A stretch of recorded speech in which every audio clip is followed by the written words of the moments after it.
Ein wunderschöner Abend. Es ist wieder Momentum-Zeit. Yay. Hallo ihr da draußen, Twitch und YouTuber, Community. Hallo, hallo. Wir sind da live im Momentum. Und wie ihr es schon gesehen habt, ich hatte nicht wirklich Zeit, ein neues Thumbnail zu machen. Aber da wir sowieso an dem Schiff weiterbauen, habe ich gedacht, na ja, machen wir Teil 2 draus. Ich denke mal, bei dem schönen Wetter könnt ihr mir das verzeihen, dass ich da lieber im Garten sitze, anstatt am PC rumzuhängen und die Sonne genieße. Ja, auch wenn ich dann immer ein bisschen verstupft bin hinterher. So, wisst ihr, wer schon da ist? Der Wusimo ist schon da. Der hat schon das Segelboot gesehen. Und ich hoffe, es gefällt ihm ganz gut.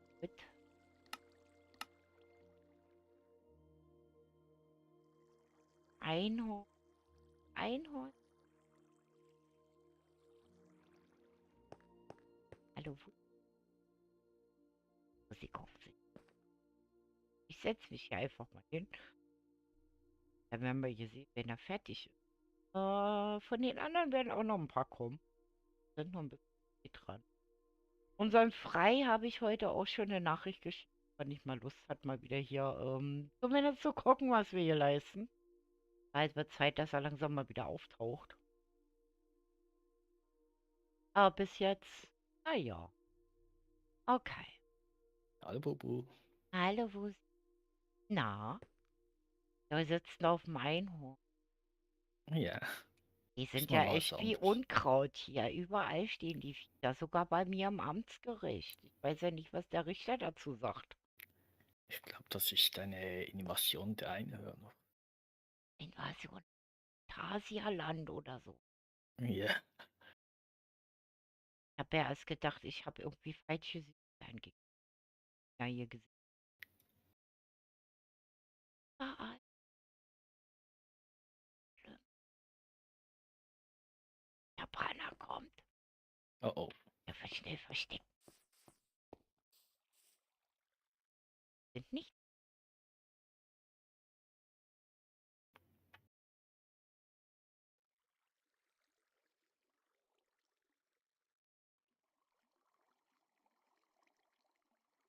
Ja, irgendwo ist er.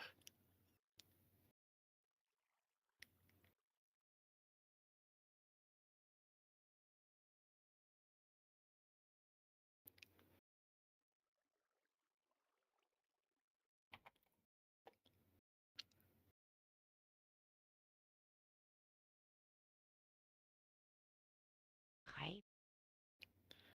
Leider nicht.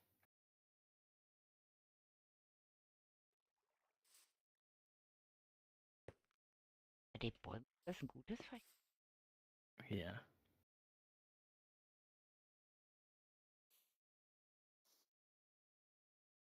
Dass der mir wieder was auf den Kopf schmeißt. das letzte Mal war es der Professor. Ah, stimmt. Eckiwort. Aber ich denke mal, der ist schon beschäftigt. Ich weiß gar nicht, was der schreibt momentan. Wollen wir mal gucken? Ja, Okay, warte. Teleport. Fehler. Oh. Buh.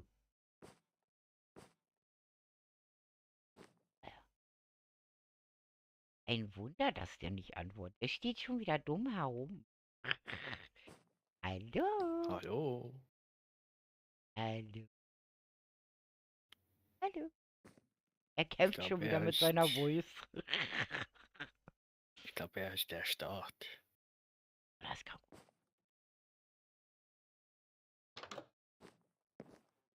Okay, das sollte bestimmt eine Abstellkammer. Hallo.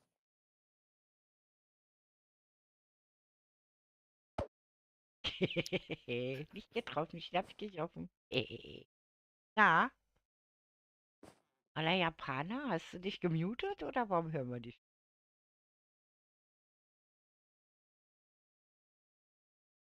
Hallo.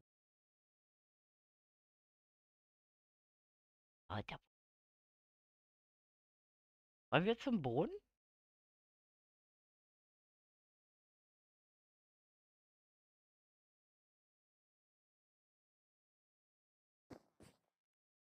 Zumindest das kann er hören. Okay, dann porten wir uns ein. Papa. Einmal den Brunnen suchen. Der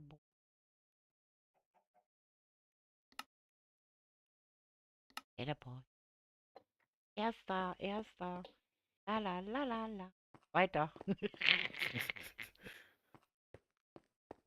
Ich weiß ja nicht, was der Gucci wieder hat, aber ich glaube, der hat schon wieder Sprachprobleme. Da muss der Professor echt mal eine Maschine erfinden. Ja. In das Sprechen. Ah, stimmt, ja, hier ist nur noch der Krempel. Hallo, Gucci. Hast du deine Stimme verloren?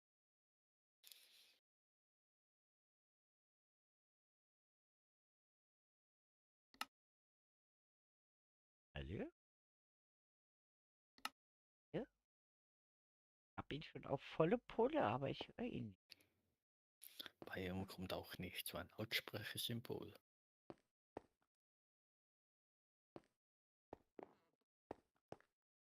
Da fiel doch schon wieder was vom Himmel. Guten Tag, Herr Professor. Ah, hallöchen, Herr Prof. Guten Hallo. Hallo? Hallo. Hallo?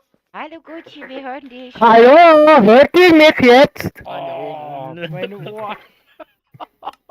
Moment, ich muss gerade mal Gucci irgendwie auf lautlos stellen. Erst war gar nicht zu hören und jetzt kreischt er in die Ohren. Aua. Nicht taub. Hallo, Kai. Hallo, Hallöchen. Hallo. Ah, was für ein Wahnsinn. Hier, das Warum mal. bist du taub? Ja, weil Gucci mir gerade ins Ohr gebrüllt hat. Nachdem er Sehr gut. eine geschlagene Ewigkeit gar keinen Ton von sich konnte. Mit einmal voll laut. Immer dieser Gucci. Wir haben übrigens schon sinniert, was das hier mit den komischen Einhörnern ist. Es ist irgendeine Invasion aus dem Phantasialand. Oh. Mhm. Ich weiß nicht. Haben Sie irgendeine Meinung dazu, Herr Professor? Die Tauben. Ich wusste bis gerade noch nicht mal, was das sein soll. Die sind hier überall, Aber- diese Einhörner. Aber Einhorn, doch, das, ja, Warum mal einfach ab? das, Immer wenn die Moni Passt. pupst, immer wenn das Einhorn pupst, Dann sollt ihr mal weniger Bohnen essen. die pupst ganz schön oft. Du, Bubu, hast du mein neues Tor schon gesehen? Nein. Dann komm mal mit. Kommen, kommen, kommen. Ja, lass Komm uns mit. mal an das neue Tor angucken. Pudu, pudu, pudu. Ah, So, hier hast du Lauf. dran gewerkelt. los, lauf. Oi. Das ist ja mal cool. Jetzt ist sie kaputt. Ah, jetzt geht's wieder. Das ist ja mal cool.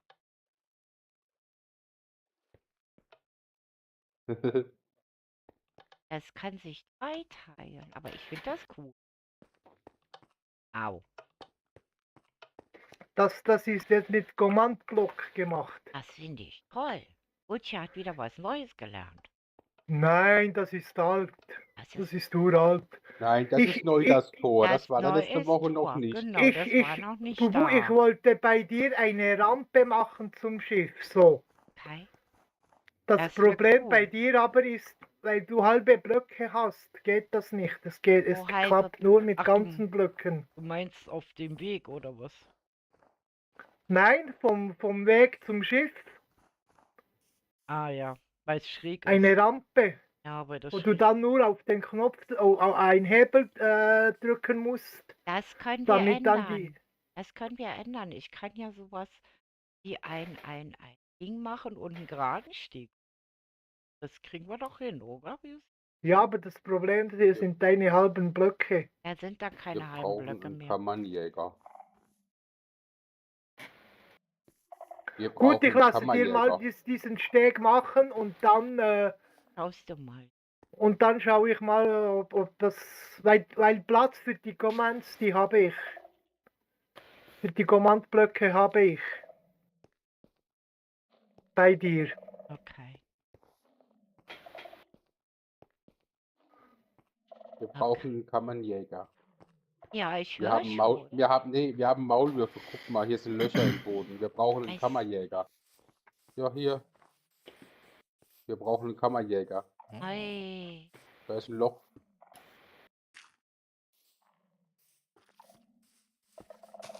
Und vor allem dieses Geräusch, was ist das schon wieder?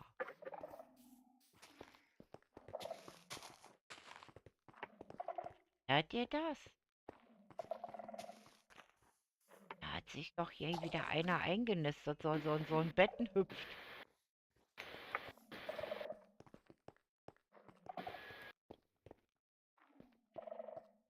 Warte mal.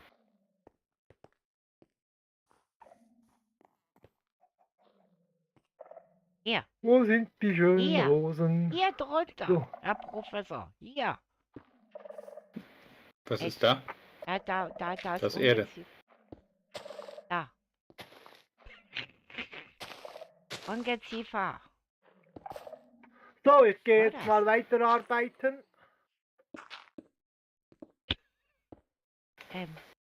Wo ist die Bubu? Wo ist die Bubu? Hallo? War Bubu schon mal hier? Bubu Hallo? ist weg. Hallo. Hier ist irgendwo so ein Was machst du denn komisches da unten? Ding. Hier ist irgend so ein komisches Ding. Was machst du denn? Da ist ein Maulwurf. Wir brauchen doch einen Kammerjäger. Was? Warum? Busi, bist du krank? Bist du jetzt kopflos? Nein, du hast so Nein. Wieso? Hä? Oh, Was? das ist wie im Zoo, wie im Zoo. Und hier sehen Sie einen Bubu in ihrem natürlichen Okay. Lebensumfeld. Ja, toll. Super. Ganz toll. Super klasse. Was machst du denn da unten? Ich weiß nicht. Du gehst auch in jedes Loch, ne? Ja. Wirklich. Pegel mich gerade mal mit F4 ein. Also wirklich. Mann. Aber wo war denn jetzt dieses... Bin ich mal mehr raus. Hier ist Glas drunter. Was? Was Hilfe? Mann.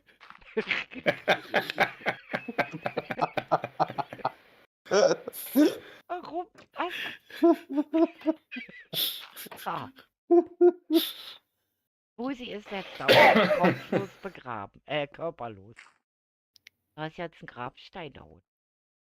Ist das Ding jetzt hier immer noch? Was? Warum? Um die Nase rum. Das Ding weg? Es ist... Oh Mann. Ah. So, Herr Also Professor, mit dir haben macht Sie... man ja was mit, ne? Ja. Bubus verbuddeln, ja, da seid ihr alle Weltmeister. Ja. Da, dann müssen wir jetzt mal irgendwie einen Plan machen, wie das jetzt weitergeht. Herr Professor, machen Sie denn momentan? Immer noch Landschaft? Nee, ich würde sonst Padma helfen beim Hafen. Ah, okay, gut. Da fehlen ja noch so ein paar Gebäude. Also wir werden auch bald, wie gesagt, ich denke mal, Kai ein bisschen mehr unterstützen im Terraforming oder solche Geschichten. Weil wir sind mit unserem kleinen Mini-Hafen da vorne fast fertig. Haben Sie denn schon mein Schiff gesehen, Herr Prof? Ja, aber noch nicht im fertigen Zustand, glaube ich. Kommen Sie, Oder im aktuellen Zustand. dann kommen Sie. Ich habe übrigens das Amtsgericht auch von hinten jetzt mal Türen und Fenster rangemacht, weil das sah wirklich dumm aus. Der kahlen Wand, obwohl das ja normal gewesen wäre.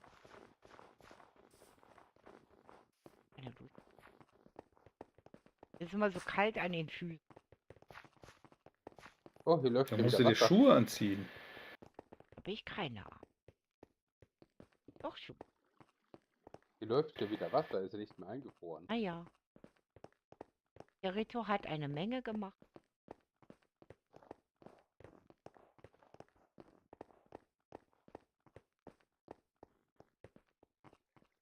Ich finde unsere Stadt übrigens richtig schön mit dabei. Das macht richtig Spaß hier durch. Ja, ist auch viel Arbeit drin. Mhm. Eine der längsten Epochen, aber ich wollte ja noch den Zuschauern was erzählen. Das hat nämlich einen besonderen Grund, warum wir die Epoche unter anderem auch in die Länge ziehen. Weil, wenn diese Epoche nämlich abgeschlossen ist, gehen wir nämlich in die Sommerpause. Mhm. So. Ja, Sommerferien! Sommerferien, genau. Weil an den Wochenenden, ihr müsst ja wissen, ich bin ja nun das ganze Jahr über immer, während mein Team ja natürlich ein bisschen mehr die Freiheit hat, sich untereinander auszuwechseln. Das heißt, mal ist der da, mal ist der da. Aber jetzt in den Sommerferien sage ich mir mal, da erwarte ich auch gar nicht, dass ihr alle da am PC rumsitzt und jetzt jeden Sonn am Sonntag gucken müsst, ja, weil ihr dann nichts verpassen wollt. Und ich habe mich entschlossen, ich werde dem Team zuliebe und euch zuliebe dann nach dieser Epoche eine Sommerpause einlegen. Das heißt, wir müssen uns mit dem Bauen ein bisschen mehr ranhalten. Mhm. Und dann müssen wir Wo irgendwie ist doch den dein frei Hützenhagen? motivieren, dass der jetzt zumindest jetzt schon mal die erste Aufgabe abnimmt, weil ich sag mal, bis auf das große Ding von Kai ist ja mehr oder weniger fast alles fertig. Nonstop ist ja auch schon fast fertig. Das sind so eher Fleißbauten, aber so der Grundkern der Stadt ist ja zu erkennen und ich denke mal, die Aufgabe haben wir mehr wie gut gelöst und wir haben ja noch zwei andere Aufgaben vor. Noch 2. Ja, Das artet ja in Arbeit aus. aber die werden, glaube ich, nicht mehr so. Denn jetzt schon wieder der Professor. Da. Nee, nö. Der haut einfach mittendrin ab. Der Nö, der wirft Professor. sich mit Schneebällen. Ah, Herr Professor, haben Sie mitbekommen? Mit den Sommerferien.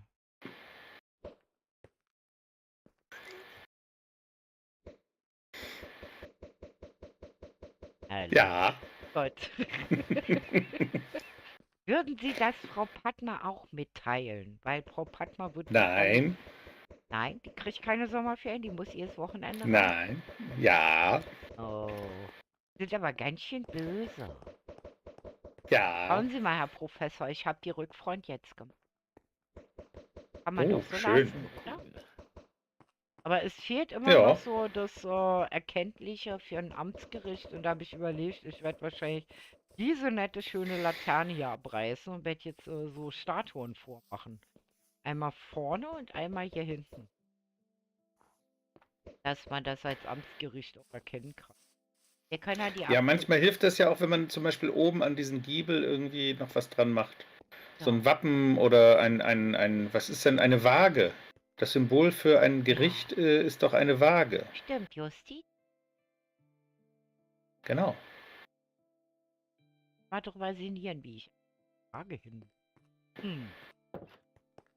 Ja, Sie sehen, auch hier hat das Einhorn gepupst. Toll.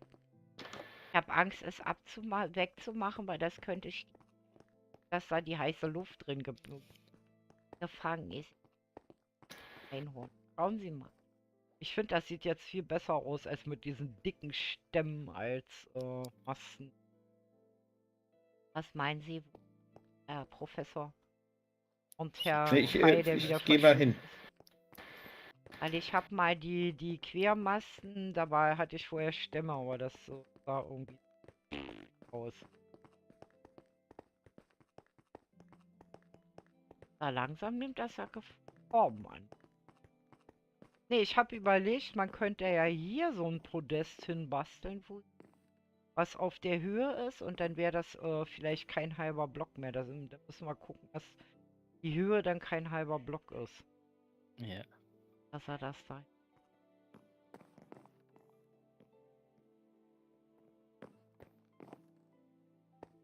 Ja, und heute muss ich irgendwie die Kapitänskajüte noch einrichten. Noch ein Anker. Also Anker braucht das Schiff noch, es braucht noch hinten ein Ruder.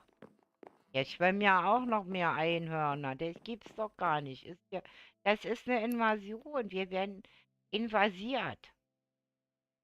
Eindeutig. Ich habe irgendwas an den Augen. Ich sehe überall Einhörner. Ja, ja, ich auch. Also hier muss auf jeden Fall noch ein Ruder dran. Hm, ich bin noch so ein bisschen am Überlegen. Was sagen Sie denn, Herr Prof? Das sieht sehr schön aus. Das ist mein Vor allen aller... Dingen die Masten. Oh Vor allen Dingen die mein Masten Gott. finde ich echt gut. Herr Wusi, Sie machen mir Angst. Ja, das. Bald verliert der junge Mann seine Köpfe. Das kann doch nicht sein. Kannst du den nicht besser Kopfloser Reiter. festkleben oder festnähen oder so? Nein, oh, ich habe mich an den Kopf verloren. Oh. Ei. Versuchst du da gerade Schnee in meinen Laderaum zu machen?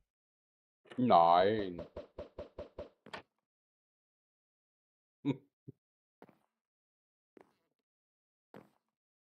Wie gesagt, ich muss hier noch die Kajüte einrichten und die Laderäume hier noch was machen. Es wäre so cool, wenn wir so große Falltüren, weißt du? Wenn die sich verbinden würden und so eine Falltür. Jetzt habe ich aber überlegt, wenn ich jetzt die Dinger hier nehme, das sieht nicht aus. Das ist halt der Nachteil. Wenn ich die anderen nehme, dann könnte man das anders. Ich habe auch schon überlegt, ob ich anders setze. Weißt du, dass sie so aufgehen. Ah, so setze. Dann müsste das eigentlich eine große Öffnung. Ja, es ergibt eine große Öffnung. Das.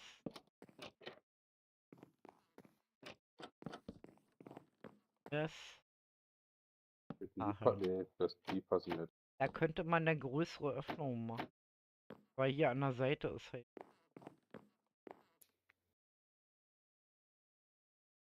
Schwierige Geschichte. Ich wünschte, wir hätten größere Falltüren. Mit einem Texture Pack würde das gehen. So, dann haben wir jetzt zwei große.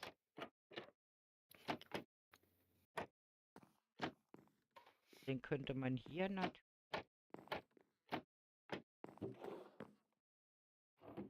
Ja, man kann hier überall Sachen verstauen. Aber es fehlen halt noch so ein bisschen so Seile und solche Geschichten. Also ich weiß ja von Henry. Henry würde dafür jetzt Kaninchen nehmen und Seile halt, also Leinen halt. Ja.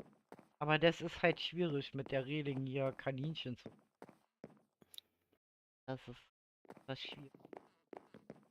Deswegen habe ich jetzt zwar noch so dran gedacht, weil man müsste ihn natürlich in so einen Käfig setzen. Was hier aber gehen würde, man müsste nur das mal. Ja, weil da passt, weiß ich nicht, ein Kaninchen. Müsste man testen. Weil sich die Falltür gelegt. Moment. Hast du eins? Huch, Moment. Passt das Wort rein? Ja, okay. es passt rein. Okay, dann könnte man da eine Leine geben.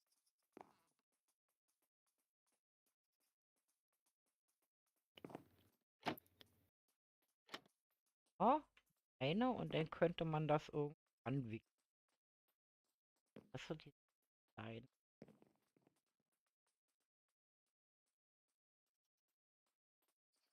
Die Leine.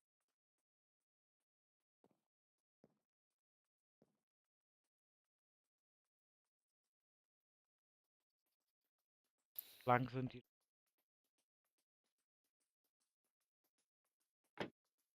Aua. Das tut weh. Okay, zweiter Versuch. Hier könnte man. Wieso? Guck mal. Ach so. Ich hab ein Tau. Siehst du, was ich meine? Cool, Ja. oder? Das heißt, hier müsst ihr euch dann auch.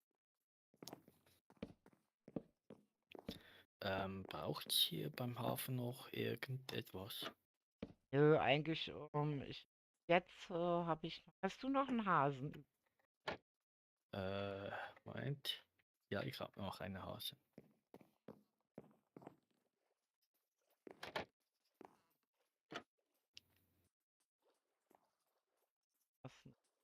Da haben wir schon mal 2 Taue.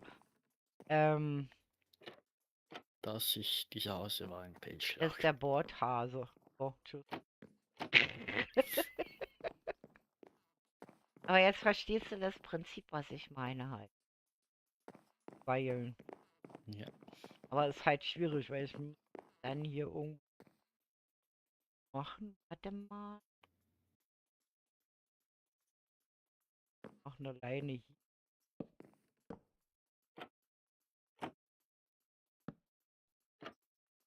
Huch, da ist eine Brücke. Der Kuhhase, einer Fehlhase. Ah. Da kann man wenigstens ein paar Taue hier spannen. Würden Sie bitte in die Lager da rein. Danke. Tschüss. Oh Mann. So, warte mal.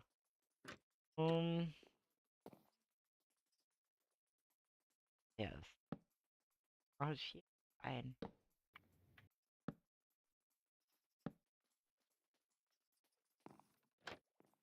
Dann habe ich den dritten genommen. Zwei. Ab. So, und schon haben wir ein paar Taue hier. Da muss das sein. So, können wir hier auch noch irgendwo einen Hasen unterbringen? Weiß es nicht. Wird schwierig. Das ist immer das Problem, was ich. Man kann das nicht überall machen. Das ist schade, aber naja.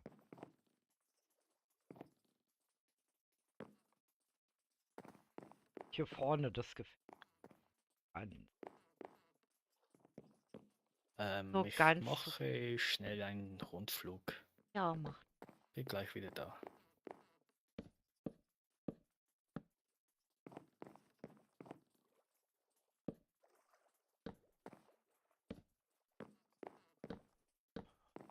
Hopp. Darf ja hier keiner über Bord fallen, ne? Machen wir ne? So, okay. Meine Leine hat das auch.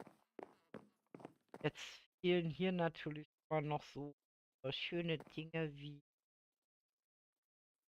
für Laternen halt.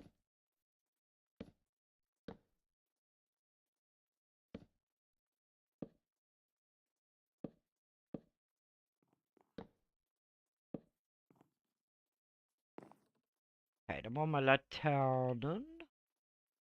Gibt natürlich auch viel schönere über ein Texture Pack, das wissen wir alle, ne? Eine Laterne. Und hier noch. So. Dann werden wir mal anfangen, hier Laternen aufzuhängen. Aufhängen ist.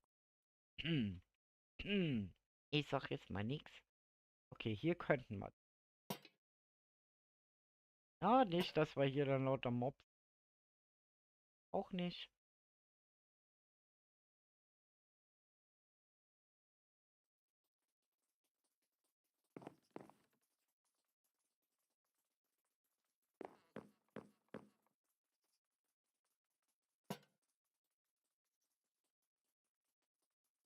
War noch ein. Vorne ein. Anhängen. So, langsam wird's. Da habe ich auch schon überlegt, ob wir 2 hoch.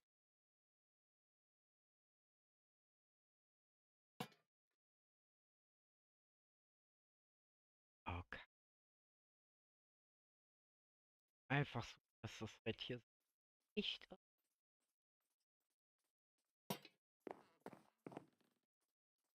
Ah, eine rein. So, dann ist das hier nämlich besser. Okay. Schon mal. Und jetzt müssen wir sehen, weil wir haben nämlich momentan, dadurch, dass wir im Kreativ hat, jetzt hat die hier auch noch reingepupst. Das gibt's doch gar nicht. Das gibt's. So, jetzt müssen wir mal sehen, dass wir hier noch Leitern hinmachen, weil ich habe nämlich mit dem etwas brauche ich Leitern, weil sonst geht. Also ich, so, das müssen wir dann eh anders machen. Weil dieses Schiff kriegt natürlich dann auch Personal, das ist klar, ne? Das soll ja hier dann auch mitfahren. Deswegen auch dieses Kontor hier. So, jetzt muss ich mal überlegen. Ich finde das übrigens gar nicht so schlecht. Aber ich glaube, das wirkt dazu. So, jetzt gucken wir uns hier oben an. Weil wir haben ja noch kein Steuerrad. So, da habe ich nämlich auch das. Der übt ein bisschen. Der sieht ja hier gar nicht. Das mal aufgefallen, dass der hier gar nichts sieht. Der kann hier nur dahin gucken und dahin gucken. Das heißt, da oben muss auf jeden Fall noch ein Korb rauf, weil der sieht ja gar nicht, wo er hinfährt. Hm. Okay, dann müssen wir mal sehen, dass wir hier noch ein Körbchen. Okay, dann halt.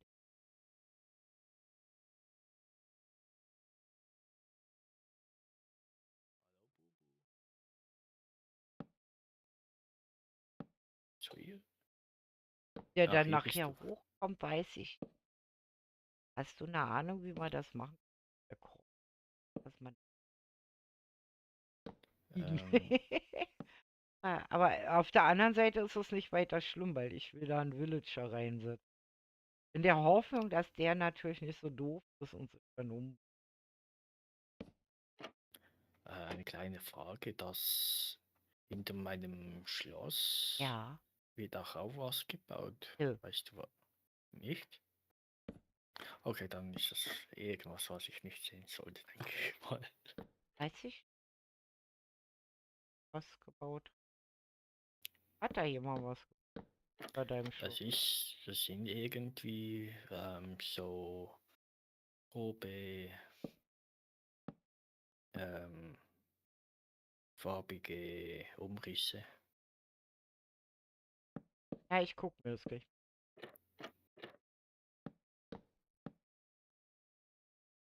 So. Muss jetzt nämlich hier erstmal ganz wichtig, weil ich habe gerade festgestellt, der arme Steuermann weiß ja gar nicht, wo er langfahren. Er hat gar kein Steuerrad. Erstens mal das und zweitens mal kann er nicht durchs Segel gucken. Also brauchen wir den Krieg. Oh, mal nochmal so weit. Oh, dann machen wir das eine und was dazwischen. Halt. Was habe ich gesagt? Hier, warte mal, das Fass hier hin. Nein, ich habe da drum.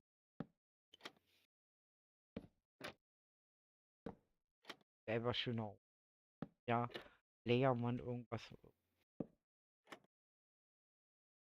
Da. Dass der Villager hier nicht ab. Dass sie mich jetzt umklappen. So, und dann brauche ich auf jeden Fall nochmal von.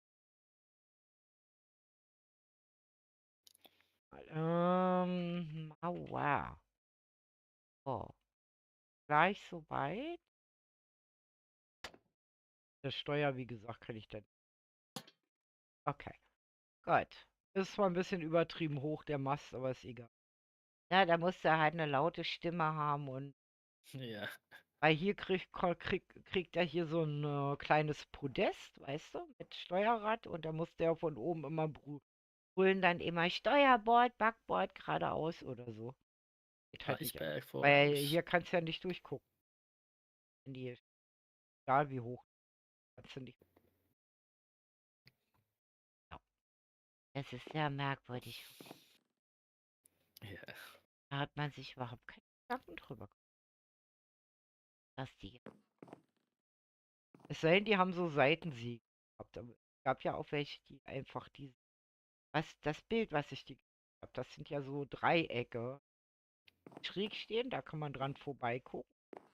Aber bei den Schiffen, wie bei den Engländern und Portugiesen, die Santa Maria und so was von Christoph Kolumb, da konnte man gar nicht. Man ins Krähennest. Der Arme.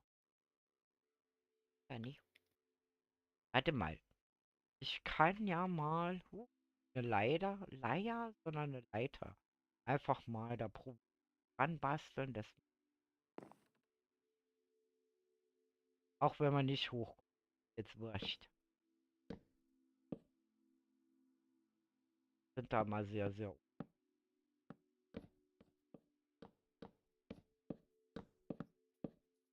Okay.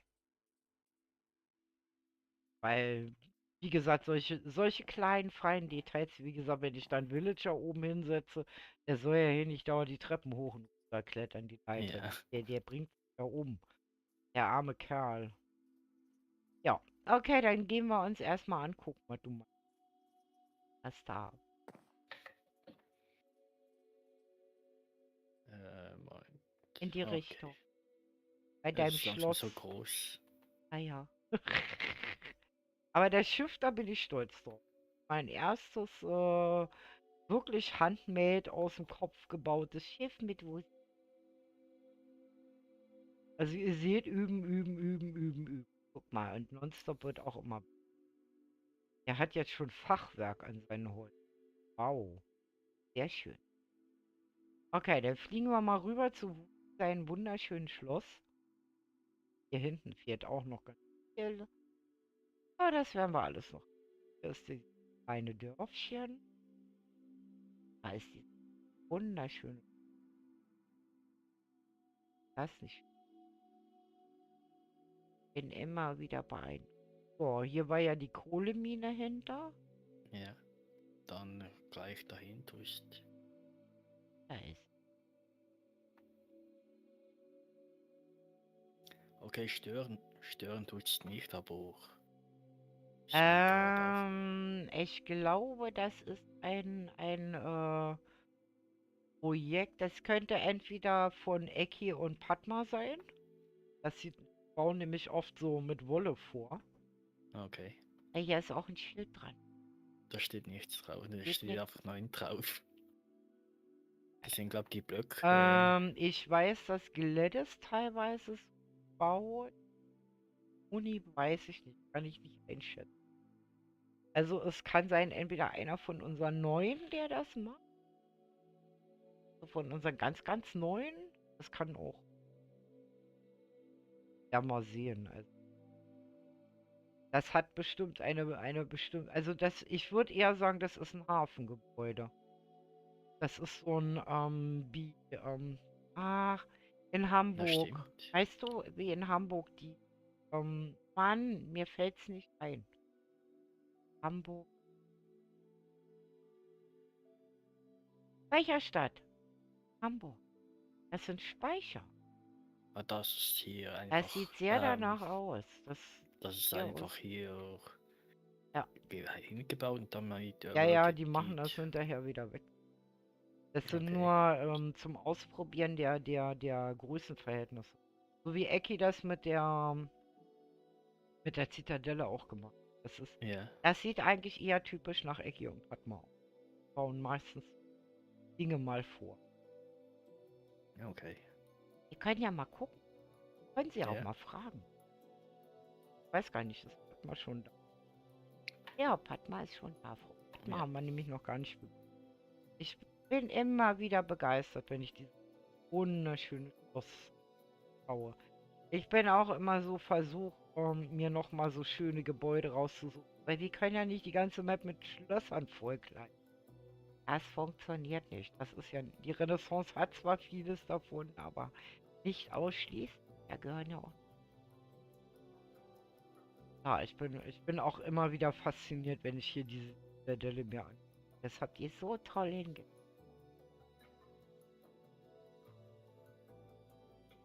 Wird richtig.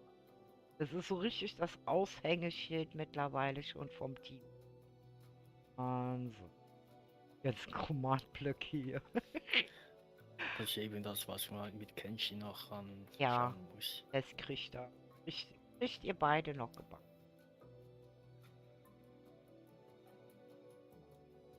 Ah, den schauen wir doch. Ey, schau mal hier. Siehst du das Haus? Ja, sieht ähnlich aus. Mhm.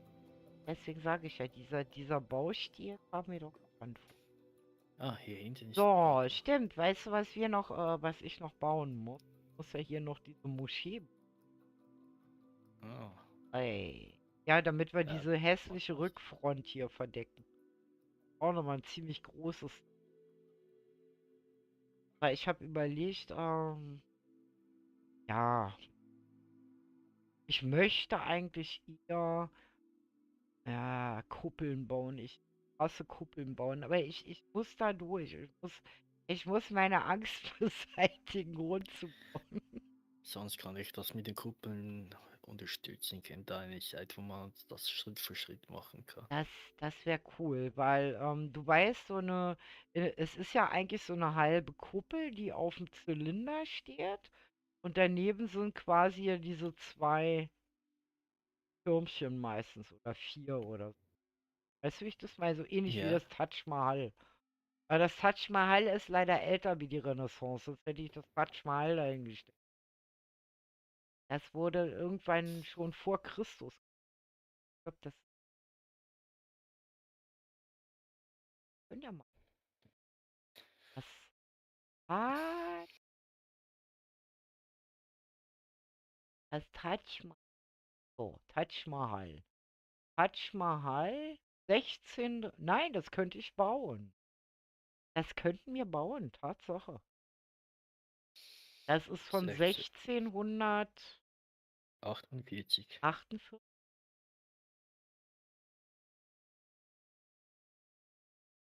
Mhm. Das Eingangsgebäude. Ah ja. Wie groß? Warte mal, das Taj Mahal, das ist ja nicht nur weiß. Es gibt auch dieses tolle Eingangsgebäude.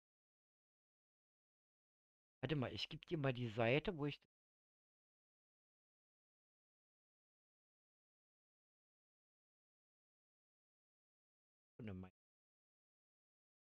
Ich schick dir das mal privat.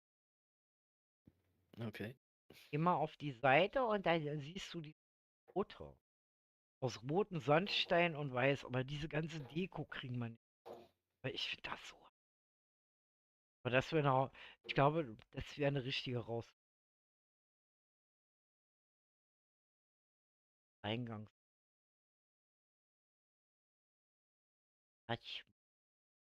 Wo das Weiße würde ja schon reichen. Ja. Da findet man bestimmt Bau an. Weiß schon, Da, so ein Plan, so ein Grundriss. Mann. da, da konnte jeder die Hälfte machen. Ja. Irgendwie ist gespiegelt. Ja, ja. Man könnte auch die Hälfte bauen und die andere. Ja, ich muss mal gucken.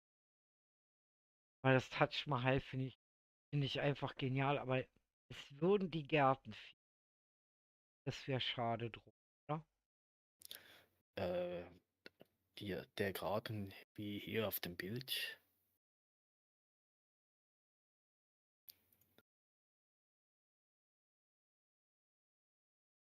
Ja, schon. Frei. Wenn das hier vorsetzt, das nicht. Ja, man könnte das hier hinten natürlich ne? Aber Kaimauer geht ja. Weiß nicht. Weil das Taj Mahal ist relativ groß. Ich glaube, hier wird es ziemlich knapp werden. Ja. Wir würden zu sehr in Richtung Hafen gehen. Oder dieses Eingangsding finde ich auch. Aber da ist so viel Hürde drin. viele schöne Dinge, die man bauen kann.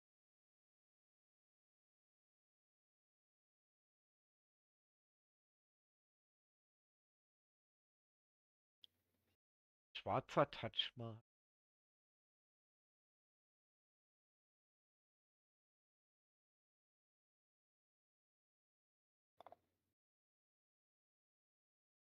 Schwarz. Okay. Ah, jetzt verstehe ich.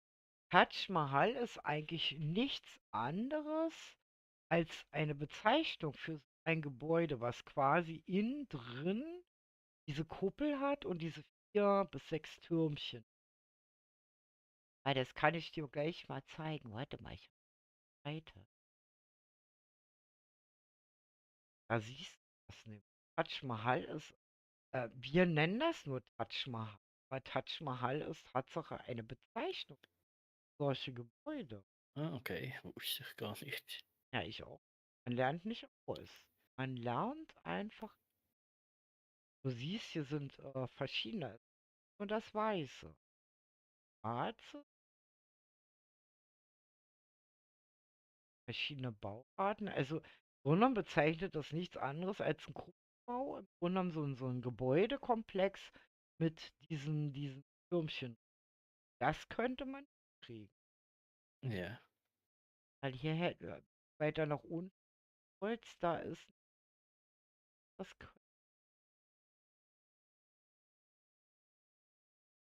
auch etwas. Ja, das Problem an der Sache ist, ich habe ja diesen orientalischen, also ich meine, Fatma war nämlich auf die Idee gekommen mit diesem Taj Mahal, weil ich ja hier diesen orientalischen Gewürzhändler hingebaut habe. Da sowas noch. Und ich habe jetzt eins gefunden, das müsste dahin passieren kann und es wurde dahin. Ah, wie schicke ich? Will ich speichern und speichern mir.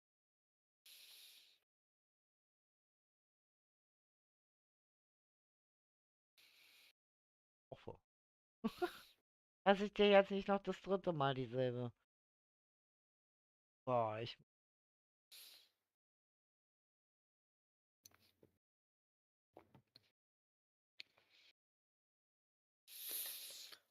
ja, Mann. So, das müsste passen. Siehst du das? Und das würde nämlich diese Rückfront verdecken. Überdimensionale. Das was? wäre doch was, oder? Wir müssen es ja nicht original in der Größe. Verstehst, was ich meine? Ähm, wohin hast du das mir geschickt, oder? In deinem PN-Dings. Ah, ja, das Weil könnte das, noch gehen. weil da sind zwar ein paar kleine, also zwei, also ich sag mal, ich gehe mal davon aus, dass es 4 Kuppeln. Ja, Weißt du, weil das ist ähnlich wie das obere. Siehst du das? ja. Ja, das Oder es eine ist nennt sich nicht die das Gleiche. schwarze. schwarze Touch Mark. Ich glaube, das Schwarze ist eigentlich durch die Ablagerung vom Regen, denke ich Ja. mal. Nämlich die sehen ziemlich ähnlich aus. Aber du siehst, es werden im Grunde genommen 4 kleine Kuppeln und eine große. Ja, Das müssten wir doch eigentlich oder? ja. Das wäre zwar so eine Fleißaufgabe, aber ich denke mal, weil mich stört diese immens riesengroße hässliche Rückfront. Und vor allen Dingen, weil dieses Gebäude immer noch nicht fertig ist. Es ist immer noch nicht.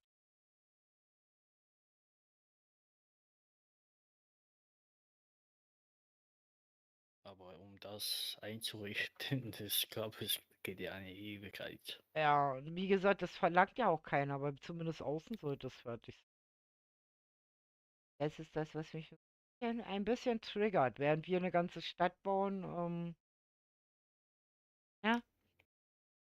Oder Padma und Eggy einen Hafen samt Zitadelle, du ein gesamtes Schloss und weiß ich was, selbst Kai ist ja schon am Basteln. Soran hat ja so viele Kleinigkeiten hier auch gebaut, deswegen kann man ja mit seinem nicht weit. Ja. Er hat ja Leuchtturm. Ja, ich würde mal sagen, das Schiff sind ja nur noch kleine Details. Was hältst du davon, wenn wir über Taj Mahal hier planen? Weißt du, den Ja. Grundriss, was wir so uns gerne vorstellen. Also es soll auf jeden Fall, müsste das ein bisschen Abstand haben. Hier müsste der Weg weitergehen. Wir ziehen mal den Weg hier einfach mal probieren. Ein Schnee. Wir haben. Reinhaben. Den Weg hier einfach.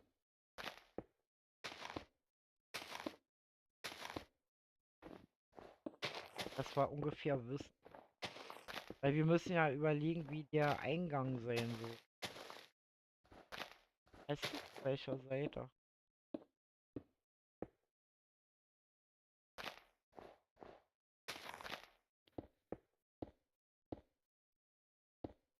Überlegen. Bei der Eingang, wir können das natürlich querstellen. Das geht, es ist relativ quadratisch. Ja, Sagen. quadratisch praktisch gut. Ja. Das heißt, der Eingang wäre im Grunde genommen der Seite.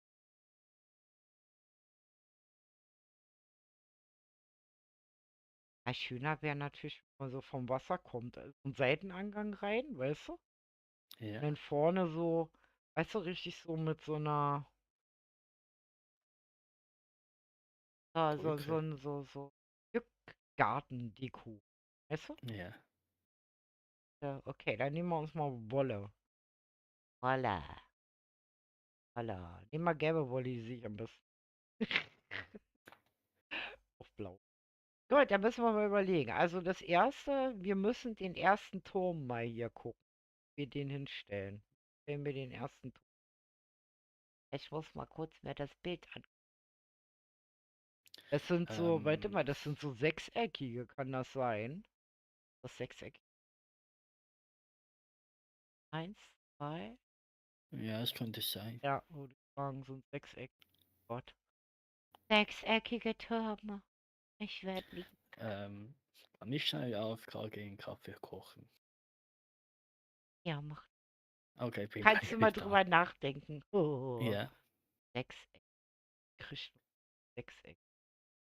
Wir müssen auf jeden Fall hier ein bisschen abstellen.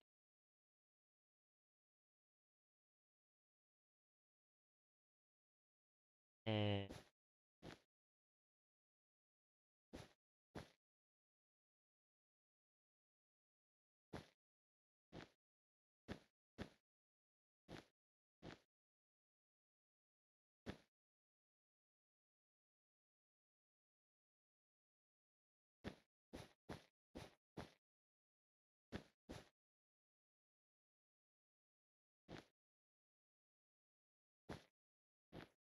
So.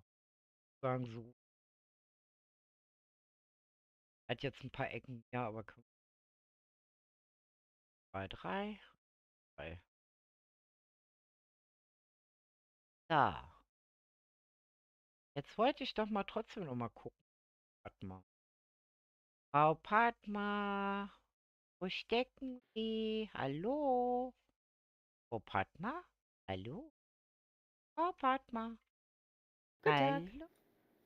Guten Hallo, Tag, guten Frau Tag. Padma. Ja, Guten Tag. alles gut. Wir hatten mal Ja. eine Frage. Wir haben da hinten Ja. an dem Schloss so ein wolliges Gebäude gefunden. Also, es sieht so wollig aus, so mit gelber Wolle, lila Wolle und so. Das von euch. Nein. Das sieht Nein, nämlich ich aus habe. wie so ein Speicherhaus. Oder warte, hä? Warte mal. Bin Hinterm Schloss von wo? hinter der Kuhle? Nee, also ich habe, wo ich immer gebaut habe, das war hier am Hafen und dann bei Leonardo da Vinci. Mehr habe ich nicht gemacht. Okay, weil wir hatten nämlich gedacht, weil das so die Bauweise ist ja von Professor Ecki. Vielleicht hat der das ja auch umgesetzt. Herr Professor, Ja, gehört Ihnen das ja. wollige Gebäude hinter dem Schloss von Herrn Wu? Was? Wie? Nein. Nein. Okay, weil das, Wo, das, wo? Wo das denn? sieht wirklich aus wie Speicherstadt. Kommt mal mit, ich zeig's euch. Es ist der perfekte Grundriss für Mhm. ein Speicherhaus. Ich habe nämlich so dran gedacht, weil ihr ja hier vorne Häuser hattet, die mit diesen 3 Giebeln.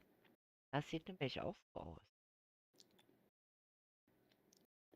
Herr, Herr Wusi kann das gar nicht einordnen, von wem das ist.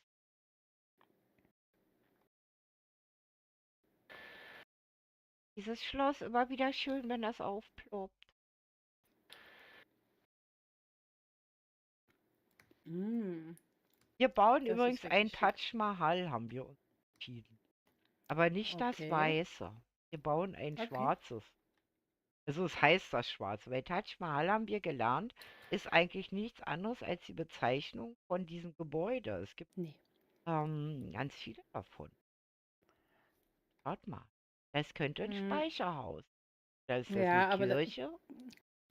aber das ist nicht Das ist also das groß. ist nicht von mir, Nee, weil nee. ich habe nie mir so eine glatte Fläche gemacht. Ich habe das immer versucht, ja in die bestehende Ja, Also Landschaftsstruktur einzubetten. habe erst an den Professor gedacht. Aber das sieht aus wie eine Nee, Kirche. nee. Will hier noch einer eine Das Kathedrale bauen oder eine Kirche? weiß ich nicht. Aber Oder es ein ist auch für ein Schloss? Speicherhaus wäre es auch zu groß. Es wäre zu groß. Es könnte auch Weil es so etwas fast für quadratisch ist. sehr merkwürdig. Bin gespannt, was das wird. Dann ist es bestimmt eine von den neuen. Ja, hier ist was. Ja, merkwürdig. Das könnte sein. Ich lasse mich überraschen. Okay. Okay, dann ist alles gut. Also dann wissen wir Bescheid, weil wir hatten erst gedacht, wegen den Farben von der Wolle und so, Hm? dass das zu euch gehört. Vor allen Dingen, weil ich habe diesen Turm da gar nicht gesehen. Ich habe nur die 3 Giebel gesehen und gedacht, oh, perfektes Speicherhaus.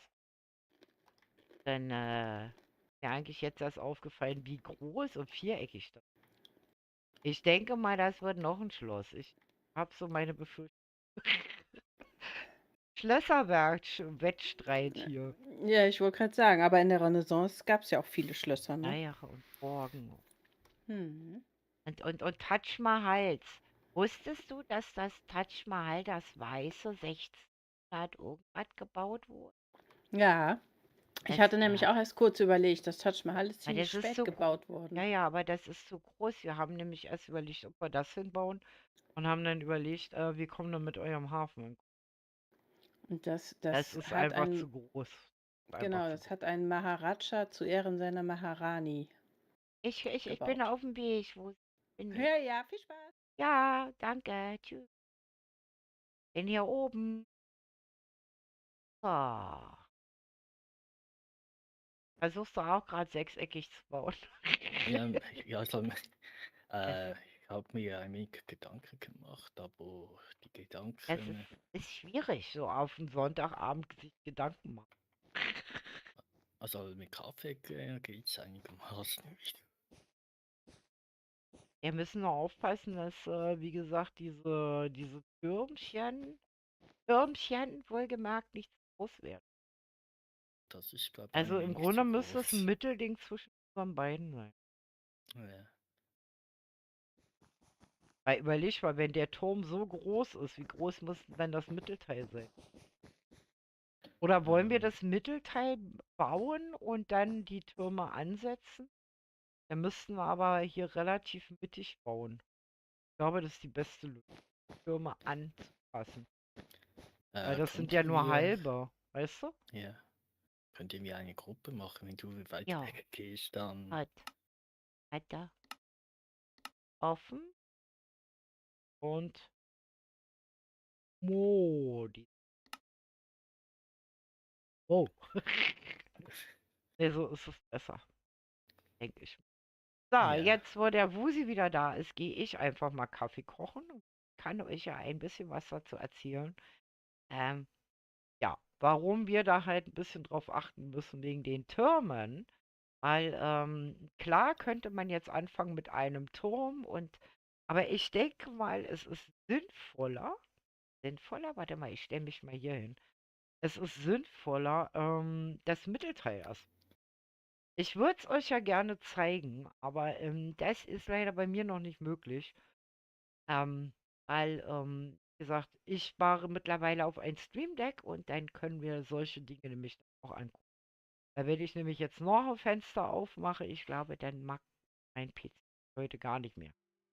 Gut, ich will mal kurz mir ein Käffchen holen und Wust kann euch erklären, ja, worauf man beim Bauen da achten muss. Ja? Ja. Größenverhältnis. Oh, du siehst, Größenverhältnis. Ja. Also, das ist nicht einfach. Das ist eine echte Hausnummer, weil mein Haus natürlich relativ mickrig gegen diese Monsterschule erscheint. Ich weiß auch nicht, wie man eine Schule so groß bauen kann. Die sind doch alle froh, von der Schule zu sein. Viele, viele Kinder. Jo. Okay, also ich überlasse euch mal kurz das Wort und gleich wieder. Okay. Ich blende schnell den Desktop ein, dann sieht ihr, was wir Also du eigentlich. gehst jetzt auch schon einen Kaffee trinken, ne? Ich habe meinen Kaffee schon geholt. So, Minecraft ausblenden, das ist das Gebäude, das Bubu meinte. Das ist das mittlere Stück und das sind die sechseckigen Türme. Das Ding ja am besten so bauen, dass das einigermaßen an das andere Gebäude hinpasst. Desktop ausblenden, wo es Minecraft wieder ist. Und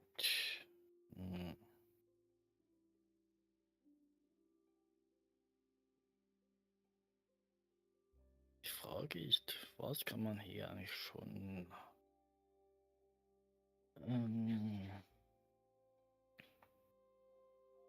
einfach mal an.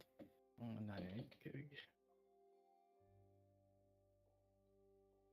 ist echt schwierig da irgendwie zu schauen, wie groß das könnte sein werden. Das Problem ist, das Gebäude ist sehr groß. Dann sind die Gebäude auf dieser Seite, sind fast wieder kleiner. Und dann ist es der Hafen da hinten, da ist es auch wieder kleiner. Irgendwie ein Mitteldingens. Schauen das ungefähr. Mal schauen. Mal grob das bauen. Bubu kann dann eh noch sagen, ob das zu groß oder zu klein ist.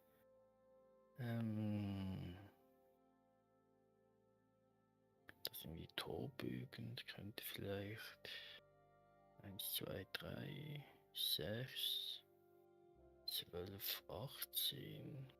18 wirklich 1, 2, 3, 4, 7, 8, 9, 10, 11, 12, 13, 14, 15, 16, 17, 18.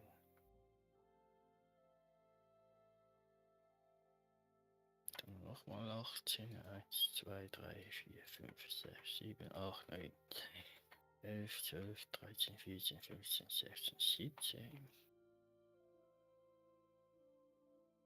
35. Kannst mich nicht rausbringen. Ich habe jetzt schon, weiß schon ungefähr so die richtigen Punkte.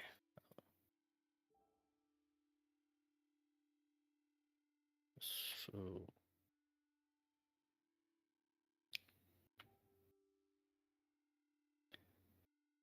Ich denke, es könnte hinhauen. Dann da was mit Orange. Den vorderen Oh, Bau. da bin ich wieder. Ah, das ging schneller als ich dachte. Turbo-Kaffeemaschine. glaube, das ist das modernste im ganzen Haushalt, oder? Ja, ich habe eine Kaffeemaschine. Brauche ich nur Knopf. Kaffee. Das sage ich doch, das modernste im ganzen Haus. Ja, wenn nicht ganz. Gibt doch modernere Dinge. Ähm, Also das mittlere Stück. Das ist das Mittelstück. Ich bin einfach. Das müssten wir weiter nach hier rutschen, Okay, ich bin jetzt gerade weil das nicht kommt sicher. zu weit Hafen schon rein. Weil das ist ja in der Mitte quasi und das andere kommt drumrum. Das Das haben die ist dann dann doch eigentlich gemacht. mitten auf dem Wasser. Warte mal, ich hol mal Padma kurz. Ihr zwei, ich brauche euch noch. Nochmal. Ja, ich brauche euch noch mal kurz. Wegen dem Taj Mahal. Also, wir wollen ja nicht euch mit dem Hafen zu sehr in die Quere kommen. Ja. Und das wäre quasi das Mittelteil, da drum würde alles drumrum sein. Also, und die 4 Türme. Hier? Hm, Hierhin? ja, ich habe überlegt, wir müssten das noch ein Stück nach hier schieben. Aber hier ist doch Wasser. Ja, das steht dann im Wasser halt. Wasser-Taj Mahal oder so. Die kleinen Also Brückchen. eher ein Platschmahal. Ja, Taj Mahal. Ne? Ich habe überlegt, wie kriegen wir das hin, dass wir das natürlich nicht zu klein bauen, weil das macht ja auch keinen Sinn. Aber wenn das der Mittelteil ist, also noch nicht Ja, das also gesamte, wir müssten Stücke nach da rutschen. Ich Ja, habe es so weit nach vorne gebaut. ja. Wir müssen mehr ich sag ja, mal, im aber wie viel kommt denn Mittelteil. noch drumrum? Also Also sagen wir, die Anlage von diesem Taj Mahal ist doch riesig. nein, das ist nicht das Und Weiße. Warte mal, ich zeig euch mal welches. ja, aber selbst wenn man, also generell sind diese Dinger doch eher groß, oder nicht? Diese Anlagen. Das ist doch hier viel zu eng für. Ich zeig mal. Und ist das nicht auch so, dass die eigentlich nicht mitten in bebautem Gebiet, sondern eher so ein bisschen abseits oder so stehen? Ich zeig euch mal. So Tempelanlagen Guck mal, oder da Renaissance, dann Grabmalgeschichten? seht ihr ein. Taj Mahal ist wirklich nur die Bezeichnung so eines Gebäudes. Schaut mal, da Renaissance. Ja, wir müssen irgendwas Hohes hier vorbauen. Das sieht so schlimm aus. Rückwand. Ich frage mich auch, wann dieses Spiel jemals fertig wird.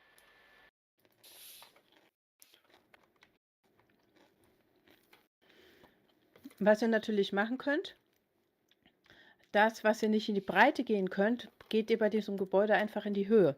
Ja. Wir bauen unser eigenes Taj Mahal. Was hältst du denn davon? Ja, ist auch gut. Den muss man nicht dann Bild durch Ausschau halten. Genau, weil wir wissen, dass der Mittelteil ein Viereck ist, wo die Kuppel drauf ist. Und dann setzen wir das Mittelteil, warte mal, wir machen mal, warte mal, zähl mal 1, 2, 3, 4, 5, 6. Müssen den Weg noch einplanen hier. 1, 2, 5. Heißt hier dann quasi das Ding drumherum. Das könnte man 1, 2, 6 machen, damit wir die Bögen hinkriegen, müssen wir mal 7er, glaube ich, nehmen. Weil da sind ja diese Bögen, Ja, da ist 3. Bögen mit reinmachen wollen. Mal hier. Hast du hier, solche Bögen. Siehst du das? Das sind 1, 2, 3, 4, 5, 6, 7 Ja. Bögen zu machen. So. Das heißt, das wäre quasi zumindest schon mal so ein Außen, was wir brauchen.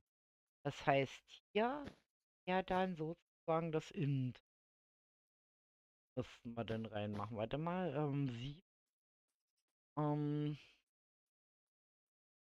Jetzt müssen wir mal gucken, wie viele Bögen wollen wir denn reinmachen? Hier wäre sozusagen ein Bogen. In der Mitte das zum 3 und dann wahrscheinlich mit Wand. 5, 6, 7. Das wäre ein. Könnte man.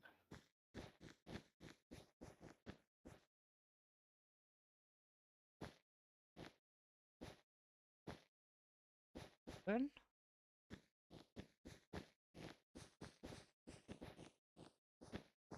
6.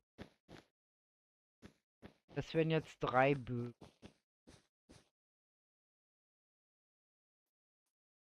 Dann jeweils hier ein. Weißt du? Ja. Wir könnten aber auch mehr machen. Warte mal, wie viele Bögen hat denn das Ding? Das hat 3 1, offene und 2, 2 3, 4, geschlossene. 5 Bögen. Ja, das hat 5 Bögen. Dann müssten wir auch 5, weil sonst kriegen wir den Innenteil nicht. Okay, wir gehen weiter nach außen. 1. Halt. 1.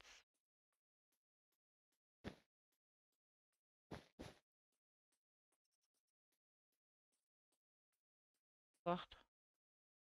Oh, 1, 2, 3, 4, 5. Heißt das kommt weg? Boah, das wäre jetzt die Breite von dem Gebäude.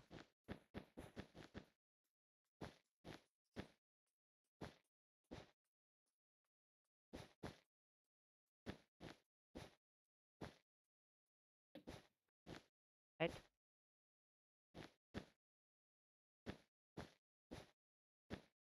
So. So. 1, Wieso ist 2, meins so klein? 3 und nur 3 hier. Du hast noch 5 breit.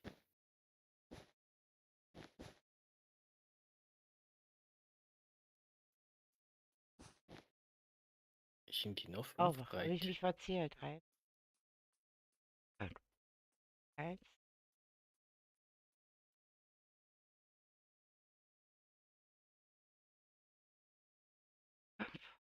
So, jetzt haben wir 1, 2, 3, 4. Das würde bis hierhin gehen.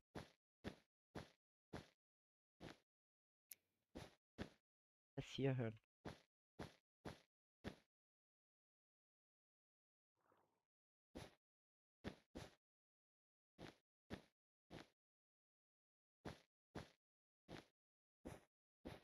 Ja. Das.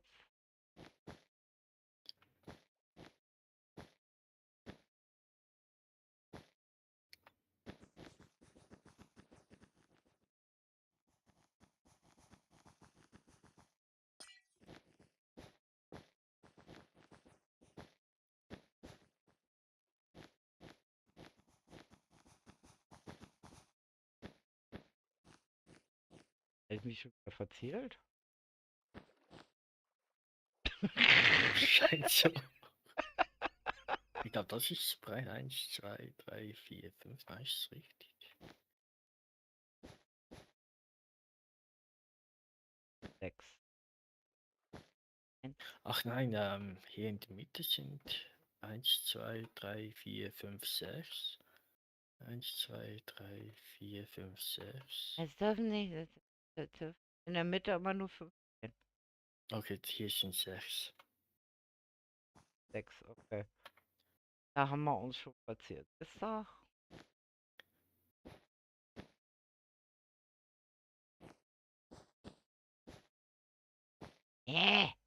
Und der Seite auch. Sie müssen da dranbleiben, sonst kommen wir zu weit ins Wasser. Okay. 1, 6. 6.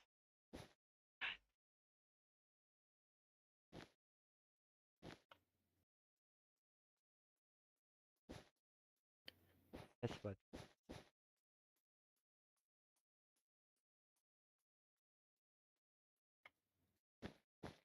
Wenn das weg. Ah, so eine Planung immer. Braucht euch nur einmal verzählen und schon ist passiert. Ja. Nein. Zwar hier ist es noch nicht so schlimm. Schlimm wäre bei einem großen Gebäude dann irgendwie stimmt alles nicht mehr.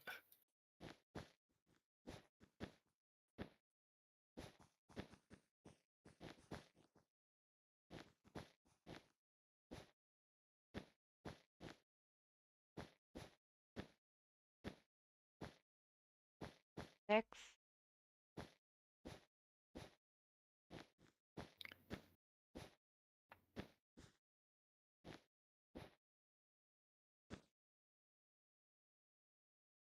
Jetzt haben wir. Ja, ich stimmt's. Yay! Und jetzt müssen wir die Mitte finden. Für den Mittelteil. Das ist eigentlich einfach. Man müsste einfach nur. Einfach eine Diagonale. Wenn ihr mal nicht die Mitte findet, einfach. Dann macht er dasselbe. Ja. Dann findet ihr genau den Mittelpunkt. Weil beim Zählen ist nämlich oft das Problem, dass man sich ganz schnell. Okay, Siehe Janus. genau. So. Sein Türmchen. Jetzt müssen wir nur überlegen, breit soll der in. Warte mal. 1, 2, 3.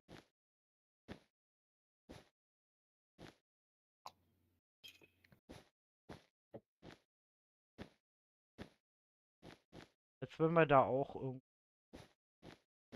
Bögen reinbauen. 1, 2, 6.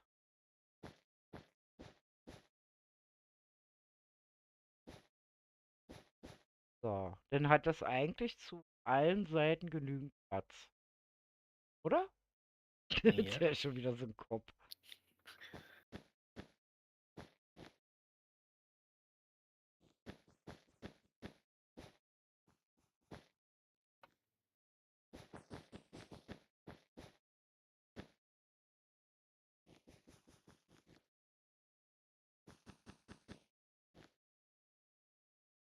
Das sieht doch schon mal. So, mal sehen, was die beiden meinen dazu. Weil da kommen ja noch die Türmchen ran, ne? Ja. Mal gucken.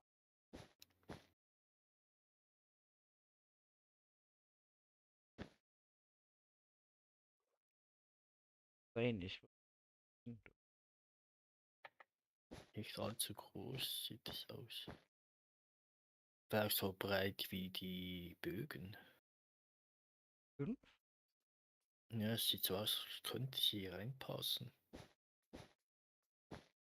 Mach erstmal 3. Da erstmal wissen, wie weit das aus.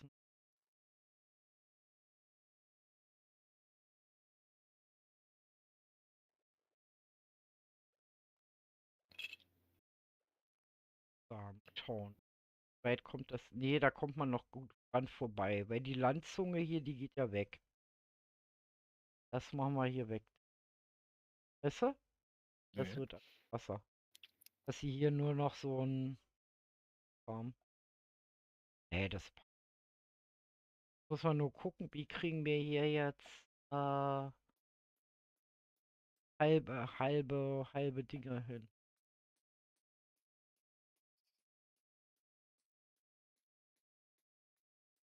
Die baut was rot. Mit dem Zirkel. Ah ja.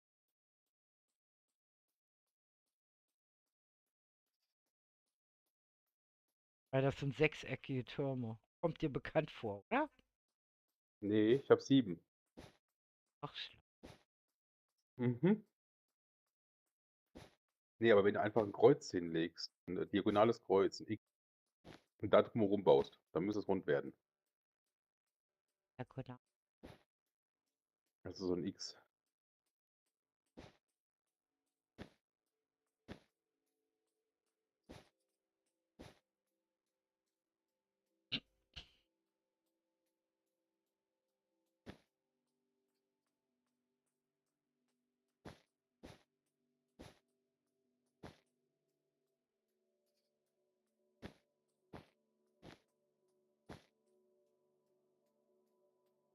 So schlimmer wie mein Das Dach wird kann das nicht alles werden. nur nicht rund.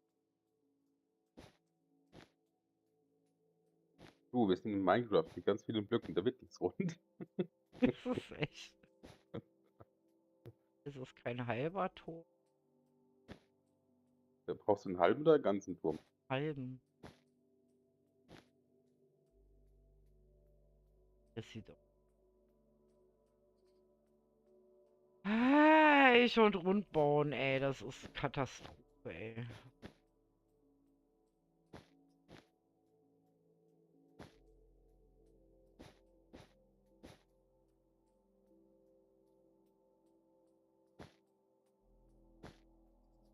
Das, Okay, sechseckig geht das nicht, das ist hinter viereckig. Also,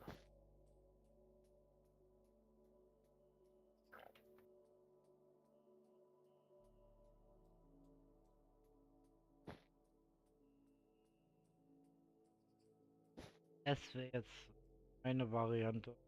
das ist meine Der Variante. genau ist halb die- sein oder soll der so wie Busi da gemacht hat? Wie soll er Okay. dran sitzen? Okay, weiß ich gehe es gleich. Ich weiß es nicht. Das ist auf jeden Fall hier schon mal sowas Wobei der von Halbes. Busi ist ein Ei. Guck mal, der wäre schon mal so ein halber. Was? Ja. Ja, das passt bei dir. Das wäre dann. Genau. Und so.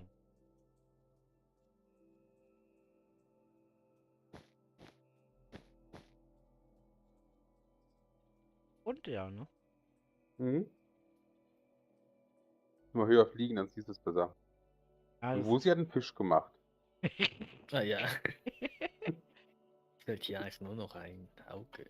Dann stimmt es. Ich denke mal, die Wache. Ein Fisch. Ein Fischi. Fischi. Wir wollen aber keine Fischis bauen hier. Das hier. Ich mache mir immer, wenn ich so rund baue, gehe ich immer hin und mache mir ein X. Ja, ja, das mache ich. Habe ich die 3 weg?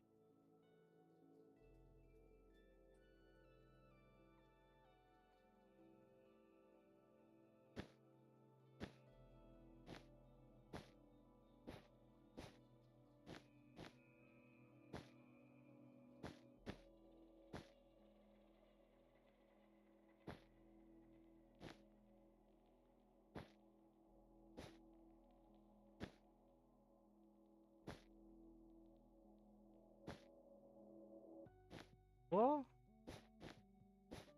Weg.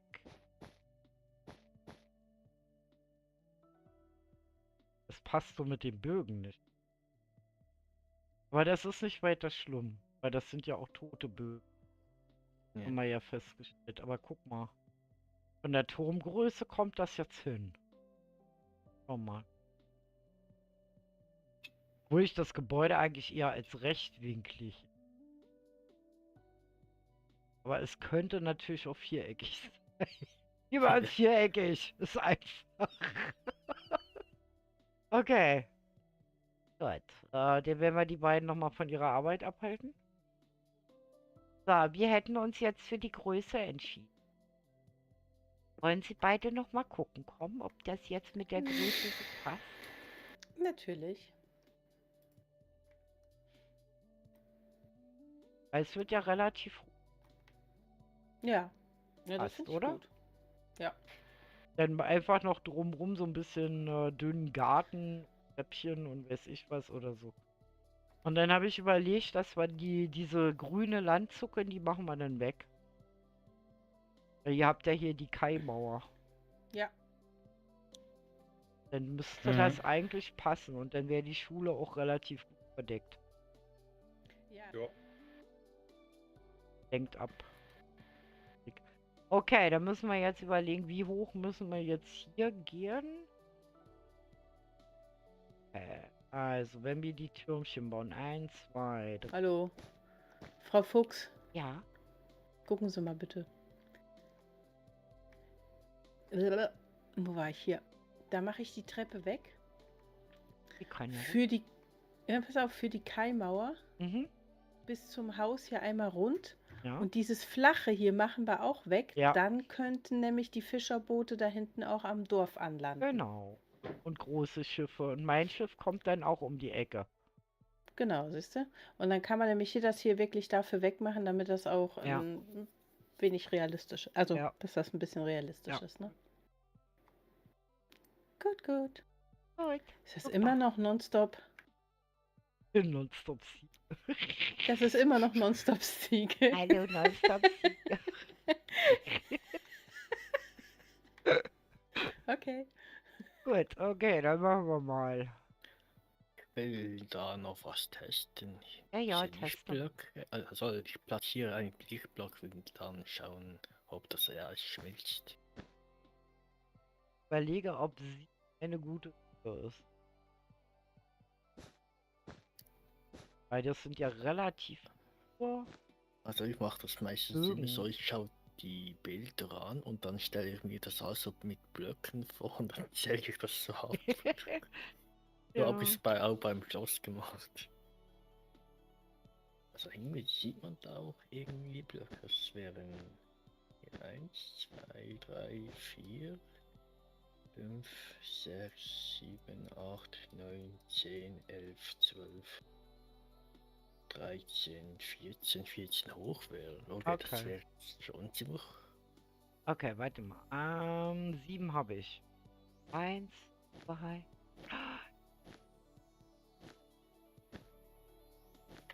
So hoch wird. Okay. Ziemlich hoch irgendwie noch. Wobei. Jetzt stell dir mal vor, dieses Ding muss ja dann noch höher werden. Okay, dann wird es. Wir könnten natürlich auch ein bisschen tricksen. Das unten so schmal und dann oben, wenn wir das abgeschlossen haben, oben dem ein Viereck raufbasteln, was breiter ist, damit die Kuppel wieder. Weißt du, Du meinst vom ungefähr das Hauptteil hier nach oben und dann oben einfach so, wie zum breiter Beispiel machen, genau. Breite machen, okay. Dann passt das auch mit der Höhe. Okay, dann machen wir erstmal alles 14.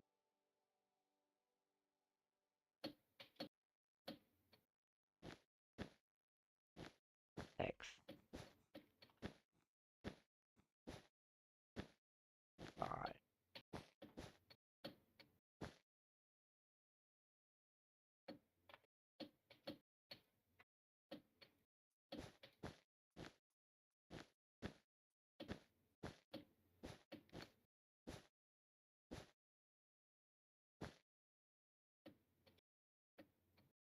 Denn bei den Türmen auch diese eine.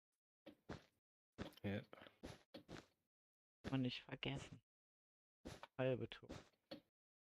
Eine Turm.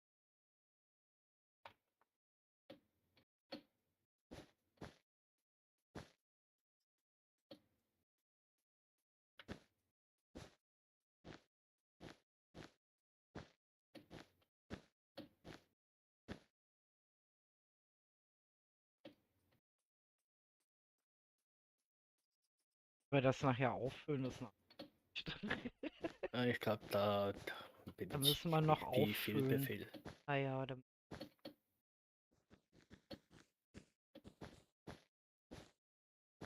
Dann müssen wir mal überlegen, was für eine Blockparty. Das ist irgendwie so rötlich, braun-rötlich irgendwie. Mhm.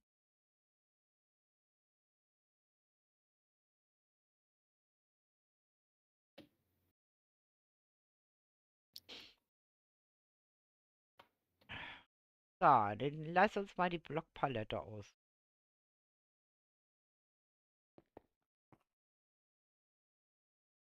Okay, dann schauen wir doch mal. Also, es ist ja so ein Mischmasch aus rötlichen Sandstein mit ganz merkwürdig. Mal schauen, was wir da finden. Also, wir haben Granit verfügt. Wir können das, ja, in Schlamm das verfügen.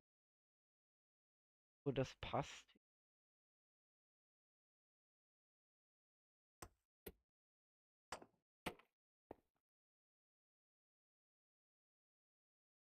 Wir hätten auch hellgrau.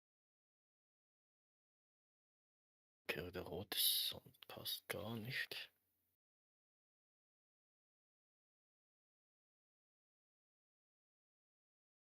Aber da können wir keine Stufen.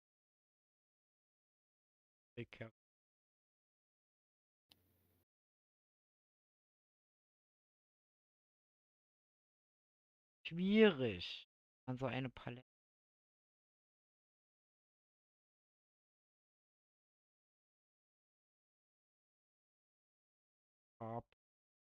Farbpalette drin. Weil das spielt ja keine Rolle. Ja, kann man vereinzelt.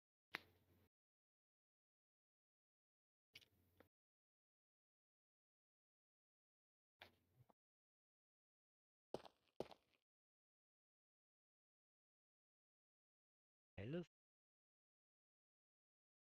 Bin mal gespannt, ob er auch die gleichen Blöcke auf. Das ist mal spannend, finde ich. So, okay. Ich guck mal, welche Blöcke ich hätte. Das. Das. Das.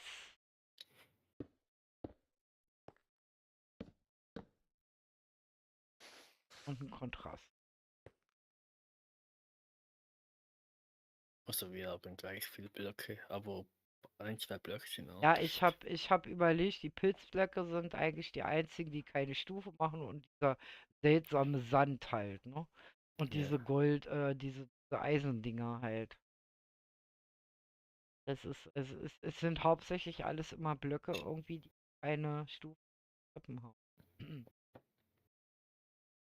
Hm, jetzt müssen wir mal gucken. Treppen, was wir da haben. Wir hätten Granitstufe haben wir. Was wir da in der Palette drin haben. Echt viel. Wir haben ziemlich genau laut. zwei Dinge.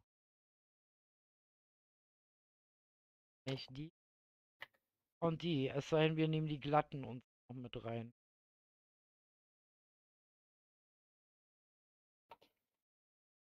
Weil wir haben unweigerlich dann Treppen. Ich sag mal, wie Kopf. Nein, das passt gar nicht, oder? Nein, das Haben wir.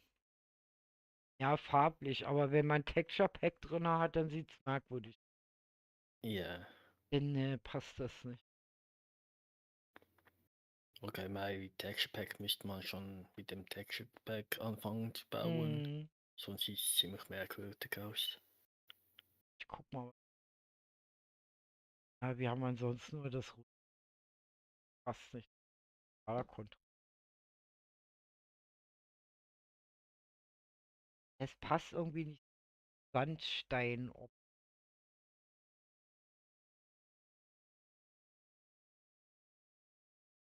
Er ist auch Holz verbaut, kann das sein?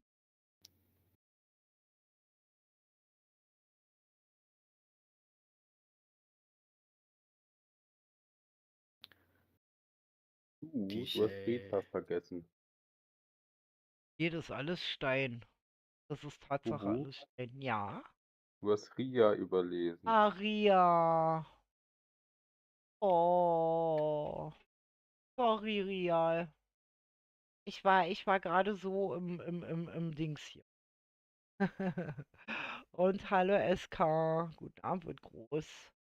Ah, gut, viel zu tun bei Twitch ignoriert. Hab dich trotzdem weitermachen. Wir müssen allerdings ins Bettchen.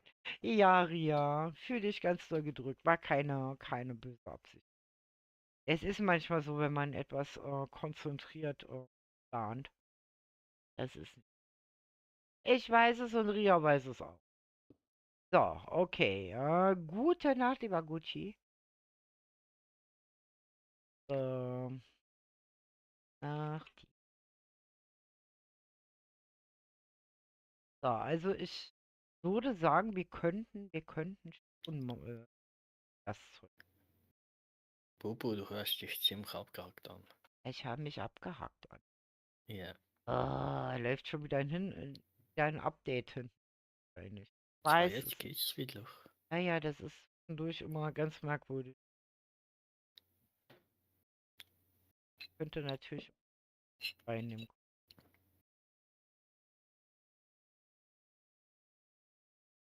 Was ist das? Ja. Ja, sieht. Wir brauchen Das ja passt. irgendwas für diese hier Leiste, weißt du? Und da wir keine Treppen von den anderen Sachen haben. Bis auf die Steinstufen Granit.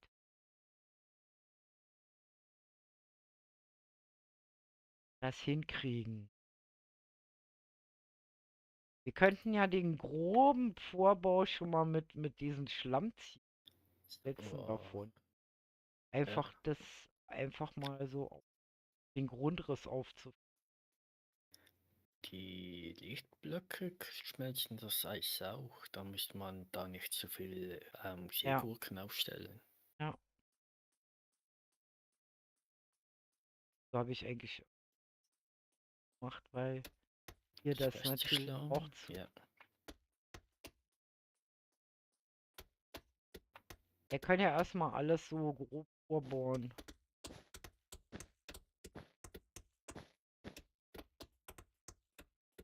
Es ist Heidenarbeit, war das jetzt.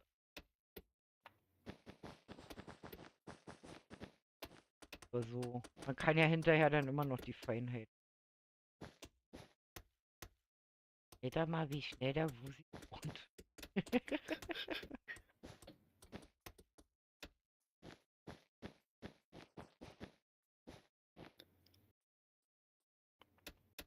Aber manchmal haben wir halt auch eine sensible Maus. Ich muss mal langsam vom basteln. Zwar Minecraft hat schon viele Mäuse kaputt gemacht irgendwie. Also Also bei mir geht immer die rechte Maustaste in die Treppen. Ah, bei mir ist entweder die linke die meiste, die ziemlich hinüber ich mach geht. gerade Mist. Nichts Neues. Ich darf ja nicht den wegmachen. Der Turm. Weil ich habe jetzt gleich mein Dach fertig. Ich Hier glaube, musste der erste sein. 1, 2, 3, 4. Ja, die Torbögen müssen ja bleiben.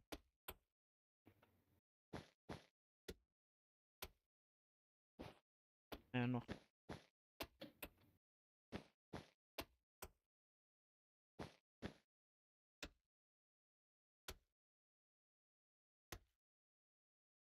Da können wir aber schon mal so überziehen.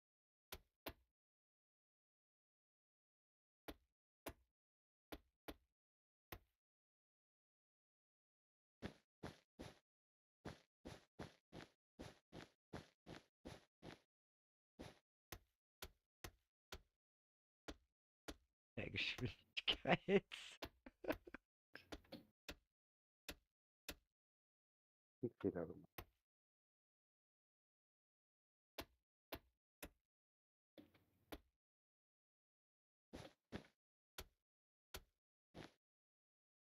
Dann kann man nämlich Teil.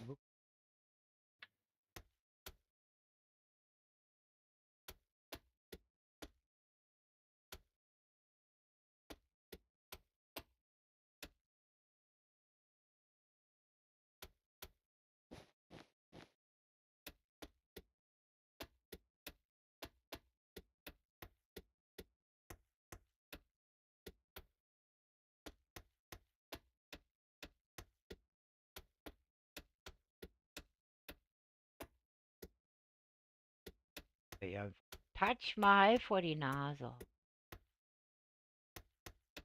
Wir hätten das natürlich auch in Quarz bauen können. Aber wir wollen ja nicht bauen wie Taj Mahal wurde so aufgebaut, also weiße.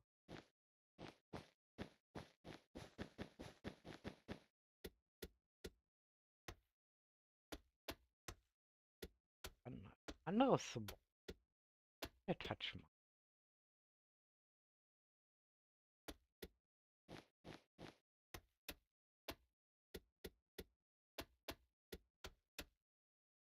Und guten Abend, Marina. Jetzt bemühe ich mich, nicht euch zu übersehen. Das war echt nicht schwer. Huch, Wobei ich glaube, Ria nimmt die das auch nicht. nein, die kennt das schon. Ja, nimmt mit. Ich weiß, wenn ich hier am Plan bin, dass ich da manchmal den Chat vergesse, das ist Ich bemühe mich, aber das ist halt auch nicht einfach.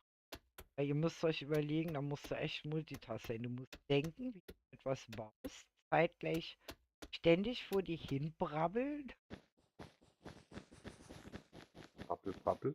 Ja, dann euch zuhören und Fragen beantworten. Äh, ja, und dann nebenher dann noch mit dem Publikum quatschen. Das ist schon eine gewisse Hausnummer.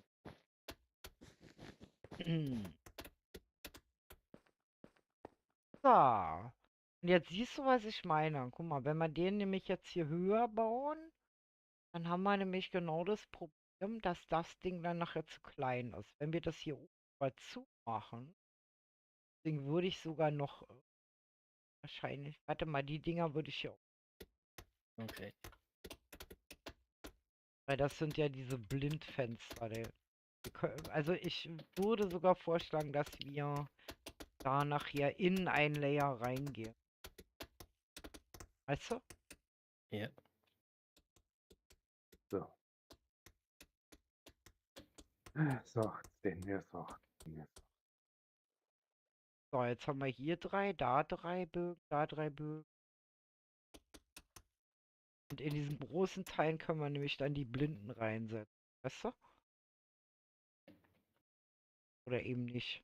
Wir bauen ja unser eigenes Taj Mahal. Das andere ist ja nur so halbwegs so ein Vorpreis. Ja.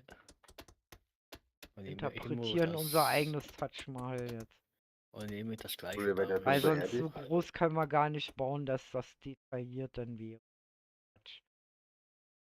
So, und wenn wir jetzt im Grunde genommen, nehmen wir mal an, wir würden hier noch 2 höher gehen und einen Deckel raufzimmern, dann könnten wir das Ding breiter machen. Verstehst du? Mhm. Dann könnte man das schon um 2 oder 3 breiter machen, damit die Kuppel größer wird. Wenn du verstehst. Ja, also 2 höher. Denke ich. War ja auch. Weil wir müssen ja ungerade bleiben. Ja, dann sind wir gerade. So baust du gerade. So gerade. Ja, jetzt sind es 16.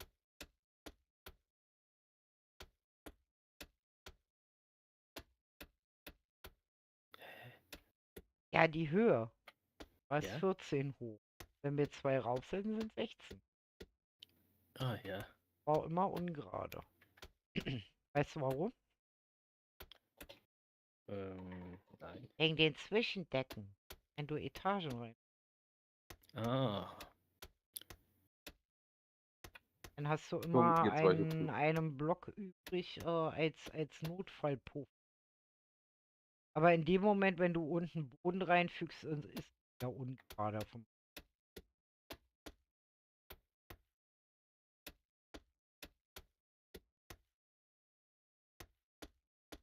Okay, ich habe keine Ahnung, wie dieser Block auf Englisch heißt. Dann lasse ich das mit dem Befehl. Das ist wie der Block auf Englisch. Ja, feste Schlamm. Matschepampe. Matschepampe ist aber nicht Englisch. Doch. Fuchsenglisch. Gute Nacht, ihr zwei. Nachti. Gute Ich Nacht. habe mein Dach soweit grob fertig. Jetzt Sehr schön. endlich. Und mein Bett ruft. Ich muss ins Bett. Ich bin durch heute. Ja, Ich wünsche euch was. ja, ja auch. Tschüss. Tschüss. So. Machen jetzt auch nicht mehr so lange. Du bist bestimmt morgen auch früh. Nein. Nein. Ah, Packet Mat, jetzt habe ich's. Ah. Damit muss ich die Datei nochmal richtig eingeben. F3D. So, und wenn wir jetzt hier einen Deckel nämlich raufstellen, wir können ja mal das hier hochziehen, dann können wir also die 4 Ecken hoch, damit wir nachher wissen,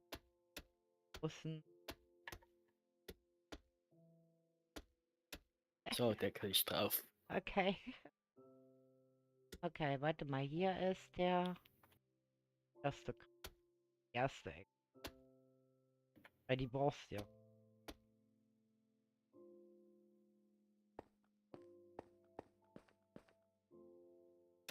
Hier ist weiter Ecke, damit wir wissen, wie weit wir noch nach außen können, weißt du? Ja.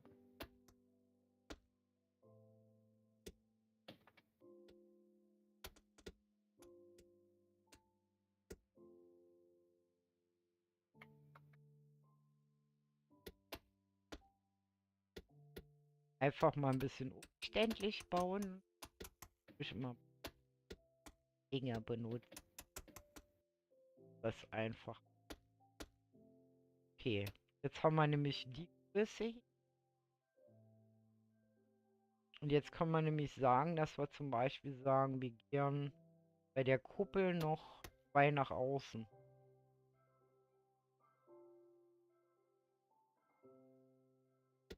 Hier hin. Oder? Ja. Nach außen. Dann haben wir hier, warte mal, wie viel haben wir denn noch? Weitergehen. 1, 2, 3, 4, 6. Hätten wir. Immer meinen, hier ist eine Kante. Ja, reicht. Hier hin raus.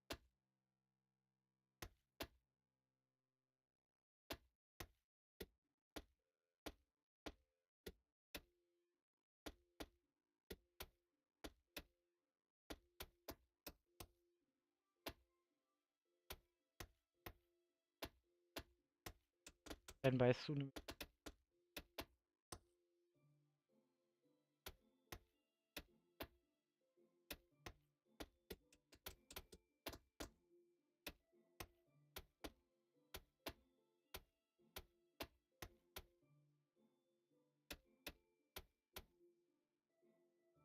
guck mal, da passt die Kuppel doch viel besser jetzt raus. Ja. Na groß.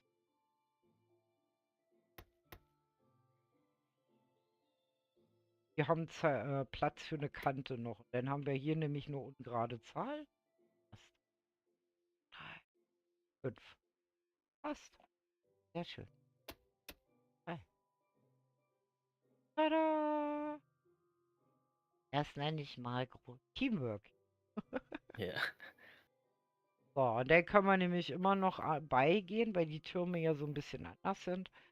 Dass man die zum Beispiel doch noch ein Stück größer macht oder wie auch immer. Werden wir sehen. Das mal dorthin.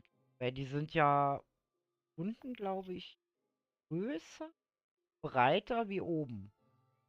Also sonst kriegen wir oben die Bögen nicht. Also denke ich mal, dass wir die unten breiter. Der außen rum oder so.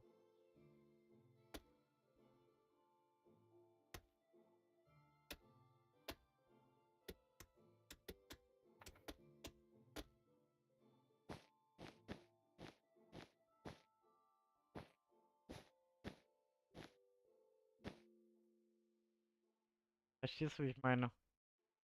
Ja.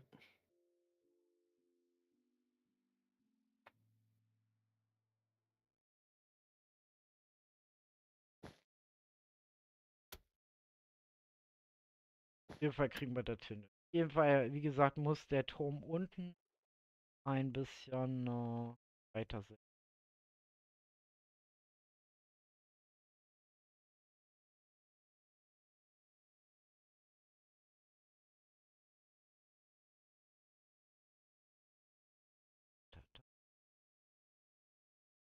Bei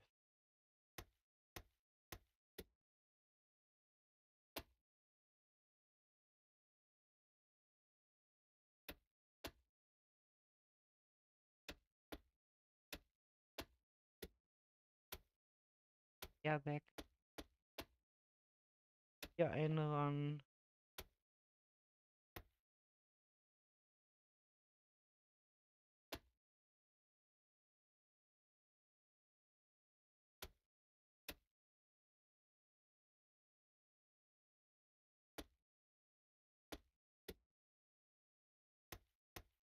Das wäre quasi die nächste Größe. Ja. Na doch.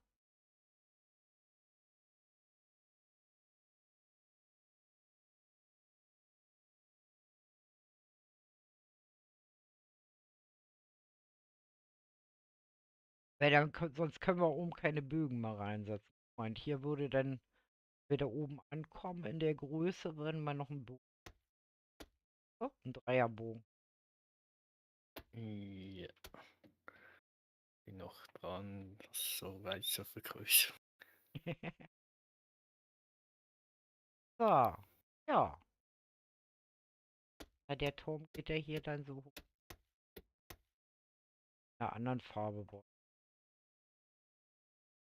Sieht damit das.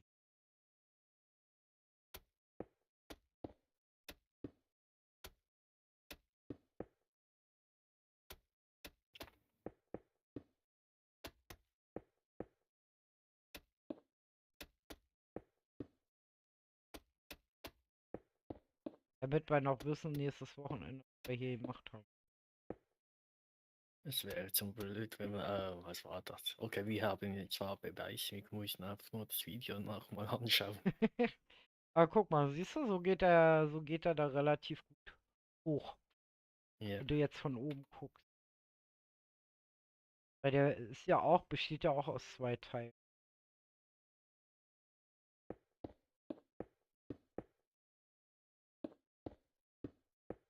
Da kann man ja mit Mauern das dann noch ein bisschen, diese Ecken dann noch ein bisschen.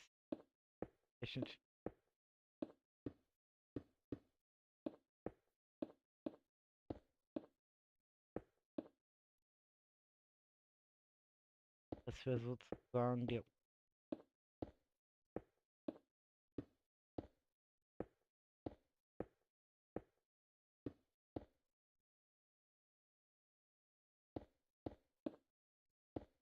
Ganz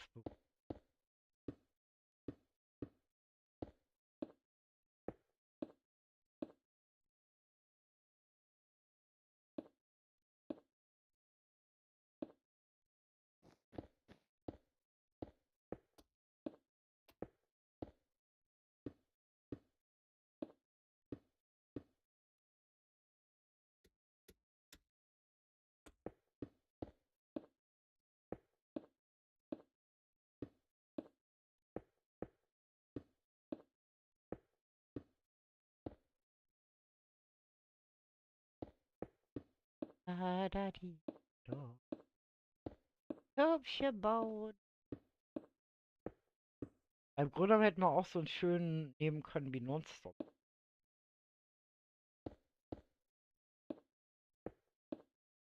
Ja, mit den ganz vielen, aber da kann man so schlecht Fenster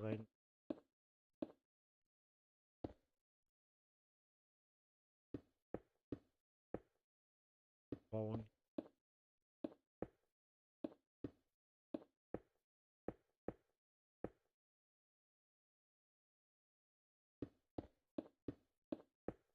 Und ein Sagi-Raid kommt rein. Hallo, Bienchen, Alex, Sagi, Dankeschön.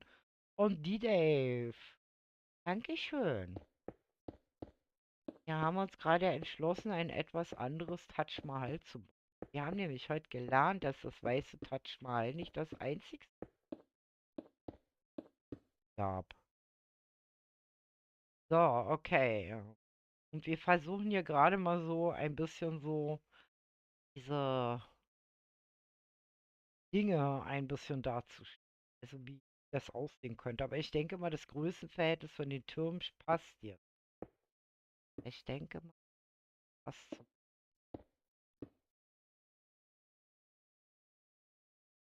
Ja, passt wie.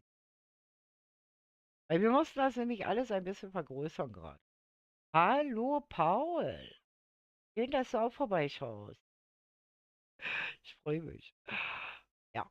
Also wie ihr seht, wir sind hier alle fleißig im Gange. Also Padma und Ecki machen ja immer noch den Hafen und Wusi und ich wurschteln uns hier gerade durch die, ach, du hast den weitergebaut.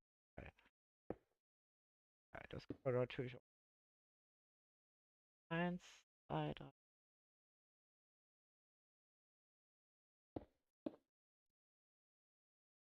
1, 5 und den dazu. Sehen wir halt, es sind zwar keine Wie gesagt, es sind ja auch keine runden Türme, sondern sie sind sechseckig. Jetzt haben wir, naja, ein paar Ecken mehr ein oder weniger eingebaut. Gute Nacht, liebes Brienchen. Schlaf schön. Und hallo Senchi. Schön, dass du auch vorbeischaust. Also wie gesagt, wir sind hier gerade am Wursteln, dass wir das hier so kriegen. Weil hier oben kommt quasi die Kuppel rauf dann. Also ihr müsst euch vorstellen, das ist keine Moschee, sondern wie gesagt ein Taj Mahal. Ja, und wir probieren uns hier gerade ein bisschen mal aus, wie wir das am besten kriegen.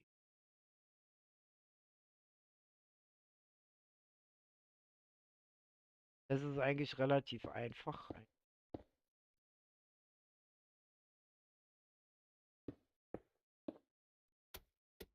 Falsch.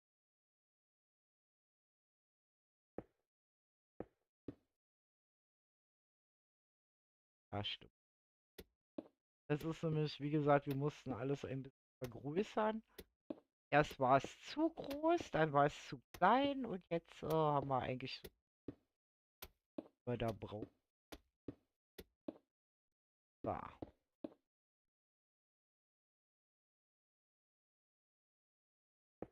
Das hier noch dann dasselbe hier.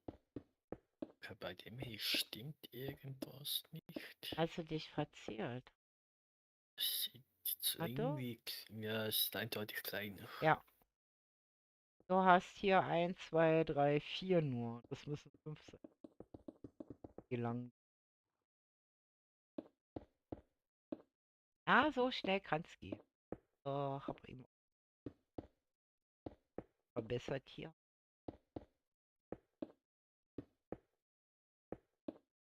Ah, ab.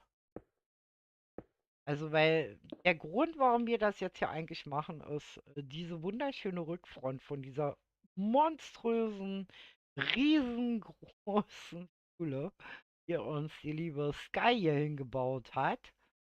Ja, damit wir sie ein bisschen verdecken können, haben wir uns entschlossen, wir setzen da jetzt einfach ein Taj Mahal vor.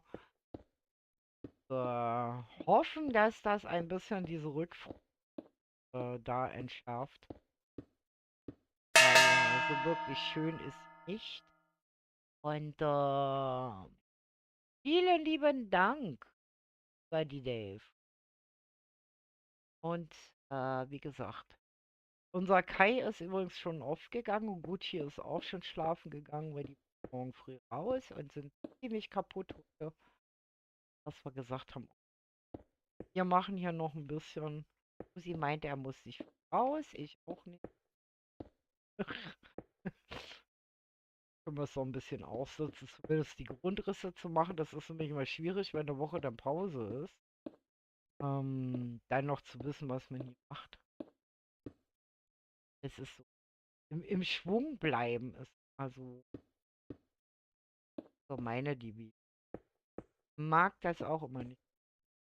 So mittendrin auf. So, genießt es, lehnt euch zurück und bei hier uns ein Abfrimmeln mit Zielen und Vorplan. Ich mache 5 Minuten Pause, muss schnell aufstehen. Wir Ja, ja, wachen mach wieder das. auf. Mach das.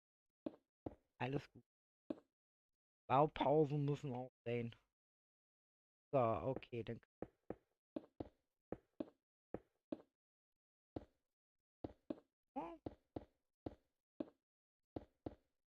kann euch ja gleich mal ein bisschen was von der Stadt zeigen. Also ja, mittlerweile eine ganze Menge mehr noch entstanden. Ja, wir sind hier echt eifrig. Ich muss schon ganz ehrlich sagen, also ich freue mich schon auf den Moment 5, wenn wir euch im Grunde genommen die Map auch zeigen können. Und so, jetzt das hier. Und zählen ist aber auch schwer. Ja, ja, besonders hier haben wir uns ein paar Mal verzählt.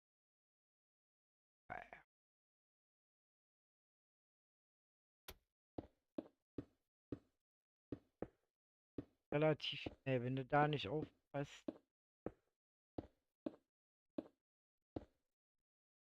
weiter.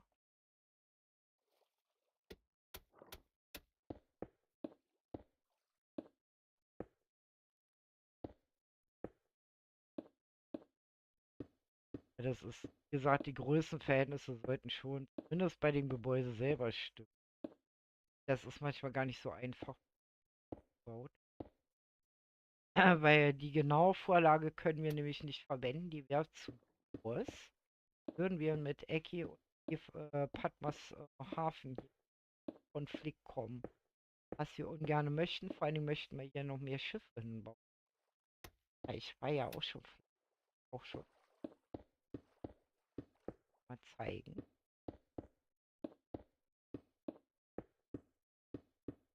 Ding hier mal zu Ende.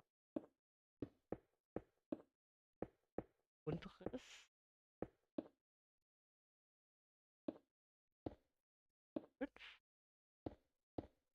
5 und den einen. Ja, und schon das hier.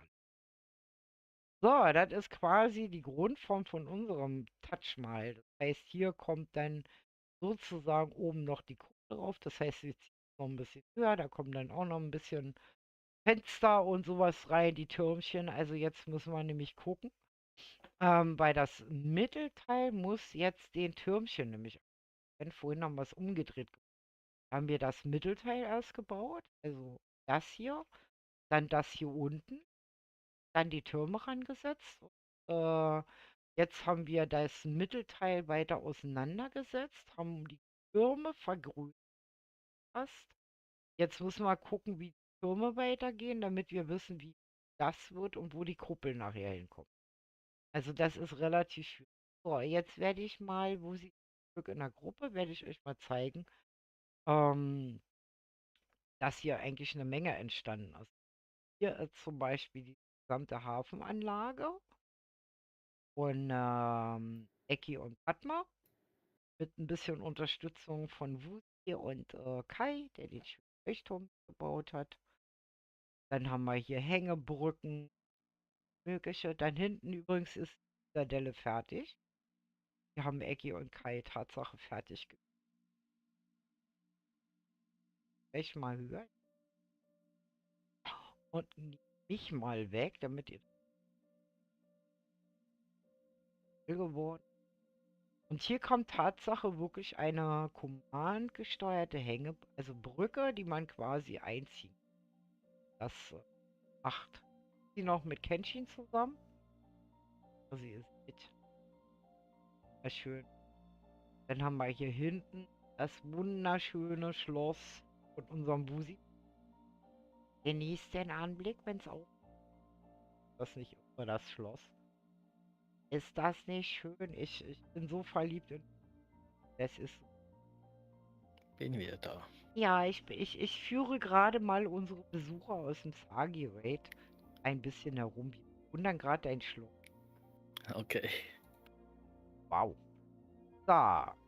Dann fliegen wir mal weiter, weil Innerstadt habt ihr ja schon oft genug gesehen. Jetzt fliegen wir hier einfach mal hier lang. Hier ist auch noch nicht so viel passiert. Nonstop ist schon relativ weit gekommen mittlerweile mit seiner Abtei. Also er hat jetzt schon, ja, Innenleben bekommen, würde ich mal sagen. Er geht jetzt ins Detail. Ihr seht, dass er Fachwerk ist. Ja. Dann sind hier überall, ich weiß auch nicht warum, Kirschblumen. Oder was sind das für Blumen? Also auf jeden Fall sind hier sehr viele Blumen auf einmal. So Stück für Stück entsteht halt. Hier gibt es sogar einen kleinen Friedhof mittlerweile. Mit einem wunderschönen kleinen Mausoleum. Das wird richtig, das hier fertig. Warum fehlt das Dach mit der Glocke? Nee. Ich wollte schon sagen, hä, war da nicht mal ein Dach drauf? Nein, war's. Das hat ja so Spieße da oben. So, dann fliegen wir mal rüber. Dann kommt quasi Leonardo da Vinci sein Zuhause. Hier unten habe ich Also ich muss sagen, vom Weitem sieht das Schiff gar nicht schlecht. Mein erstes, hallo Hanna. Guck mal, Hanna, ich habe ein Schiff gebaut. Guck mal, fertig. Kleine Details für. Mein allererstes Schiff mit Hilfe von Wusi. Der hat nämlich das Vordersegel gemacht. Das hätte ich so gar nicht hingekriegt. Mit dem Einhorn drauf. Sag mal, vermehren die sich hier, Wusi? Hast du Irgendwie. gesehen, dass ein Einhorn hier bei mir auf dem Segel oben sitzt? Ja. Also ich muss ja mein ernstes Wort mit der Muni. So, hier gibt es noch einen Kran. Beim dem Schornstein sieht das nicht besser aus, wenn man dann hier Lagerfeuer reinmacht. Schornstein? Welche? Ich bin Nähe vom Schiff. Ja, näher vom Sch Ja, ja. Hier sind nicht. Ich Okay, denke dann. mal, dass das ursprünglich auch mal so geplant war, aber es ist ja einiges an Geisterblöcken. So, und hier hinten, wie gesagt, entwickelt sich Kai immer weiter. Also hier Leonardo da Vinci, seine Erfindungsstätte. Das muss man natürlich hier alles noch anpassen. Also hier, wie gesagt, tobt sich der liebe Kai gerade aus. Das ist eine Burg mit einem siebeckigen, ist das so? Also sehr, sehr eckig. Sehr vieleckig. Ja. Und so Stück für Stück nimmt das hier auch immer mehr Form an. Das ist natürlich schwierig, weil das ist wiederum eins der Gebäude, was natürlich nach einem Foto gebaut wird. Nach Plänen und Bauplänen und das ist so. Warum sind hier Falltüren? Ein entdeckt. Professionelle Lochabdeckung. Ah ja. Okay.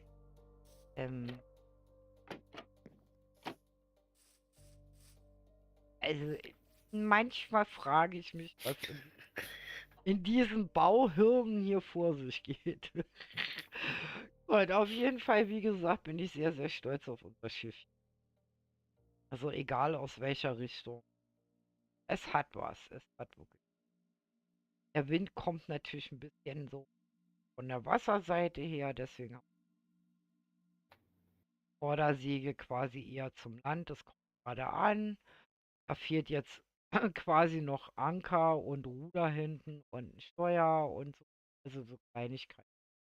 Aber wie gesagt, momentan triggert mich eher diese monströse Rückwand von diesem Monsterschule.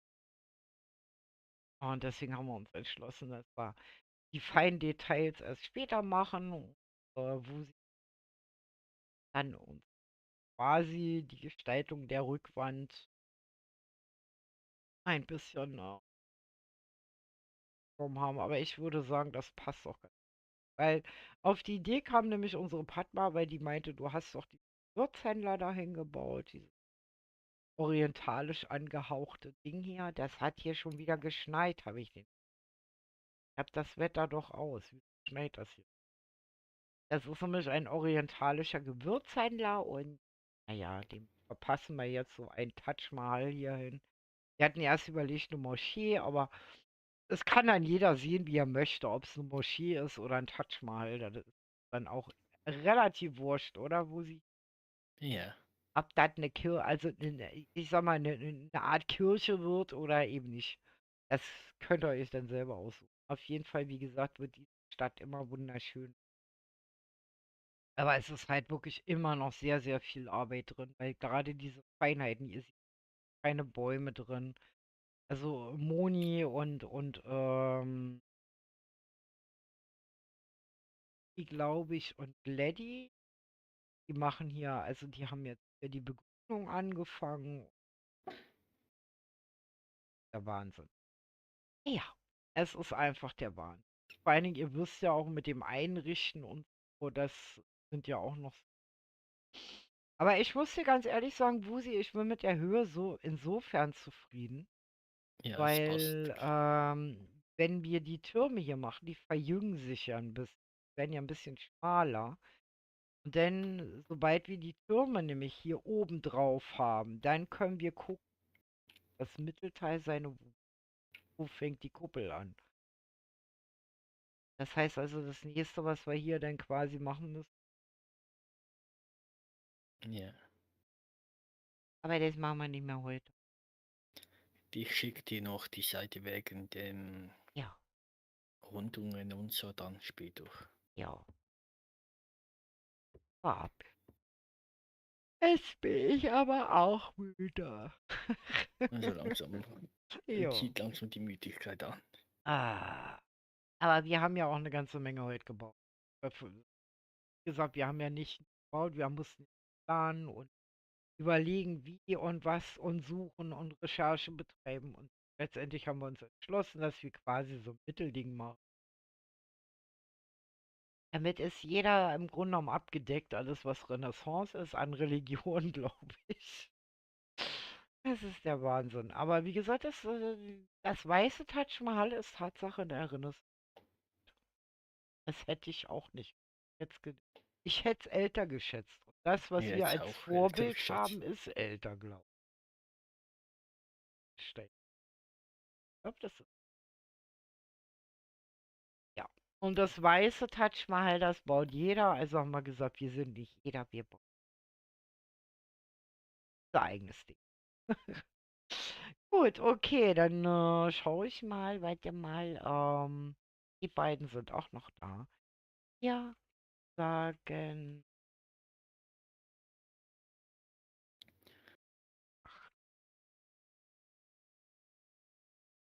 So, okay. Gut. Wir sehen uns eventuell morgen Abend, weiß ich noch. Dienstag auf jeden Fall zu. Morgen muss ich mal gucken, wie der Tag verläuft, weil Montag bin ich immer so, dass ich sage, ich brauche ja auch mal einen Tag in der Woche, wo ich mal abends was für mich machen kann. Für mich alleine. Immer nur jeden Tag. Aber ich bin noch am Überlegen. Weil, wie gesagt, wir haben ja Mittwoch wieder unsere Modding-Welt, ne? Es wird auch wieder sehr, sehr witzig. Mal alleine wieder spiele. Ich denke mal, morgen Abend werde ich euch ein Video wieder, einen Teil von meiner Hardcore-Serie schicken. Das wird Zage wieder interessieren. Allerdings muss ich euch vorwarnen, es ist in einer Staffel mit dem letzten Teil aufgenommen und das heißt, der Ton ist für ein A-Punkt. Gebt's mir nicht. Ich weiß nicht, was zwischendurch immer los ist. Also es reicht wahrscheinlich immer ein kleines Update und packt bei mir der Ton weg. Aber ich sag, das Welt da verschmerzen. Dafür wird der nächste Teil wieder top mit Ton sein. Versprochen, ich werde es vorher testen. Ich kam an dem Tag leider nicht zu. Also teste ich das immer aus. Gut, okay, dann sage ich mal gute Nacht. Und Wusi. Community. Und natürlich Twitch Community und natürlich an meine Sagiana. Oh, Schlaf gut. Nacht kommt vor allem gut in die Woche. Bleibt gesund. Und, spätestens bis Dienstag. Jetzt wird Pixel. Tschüss. Tschüss.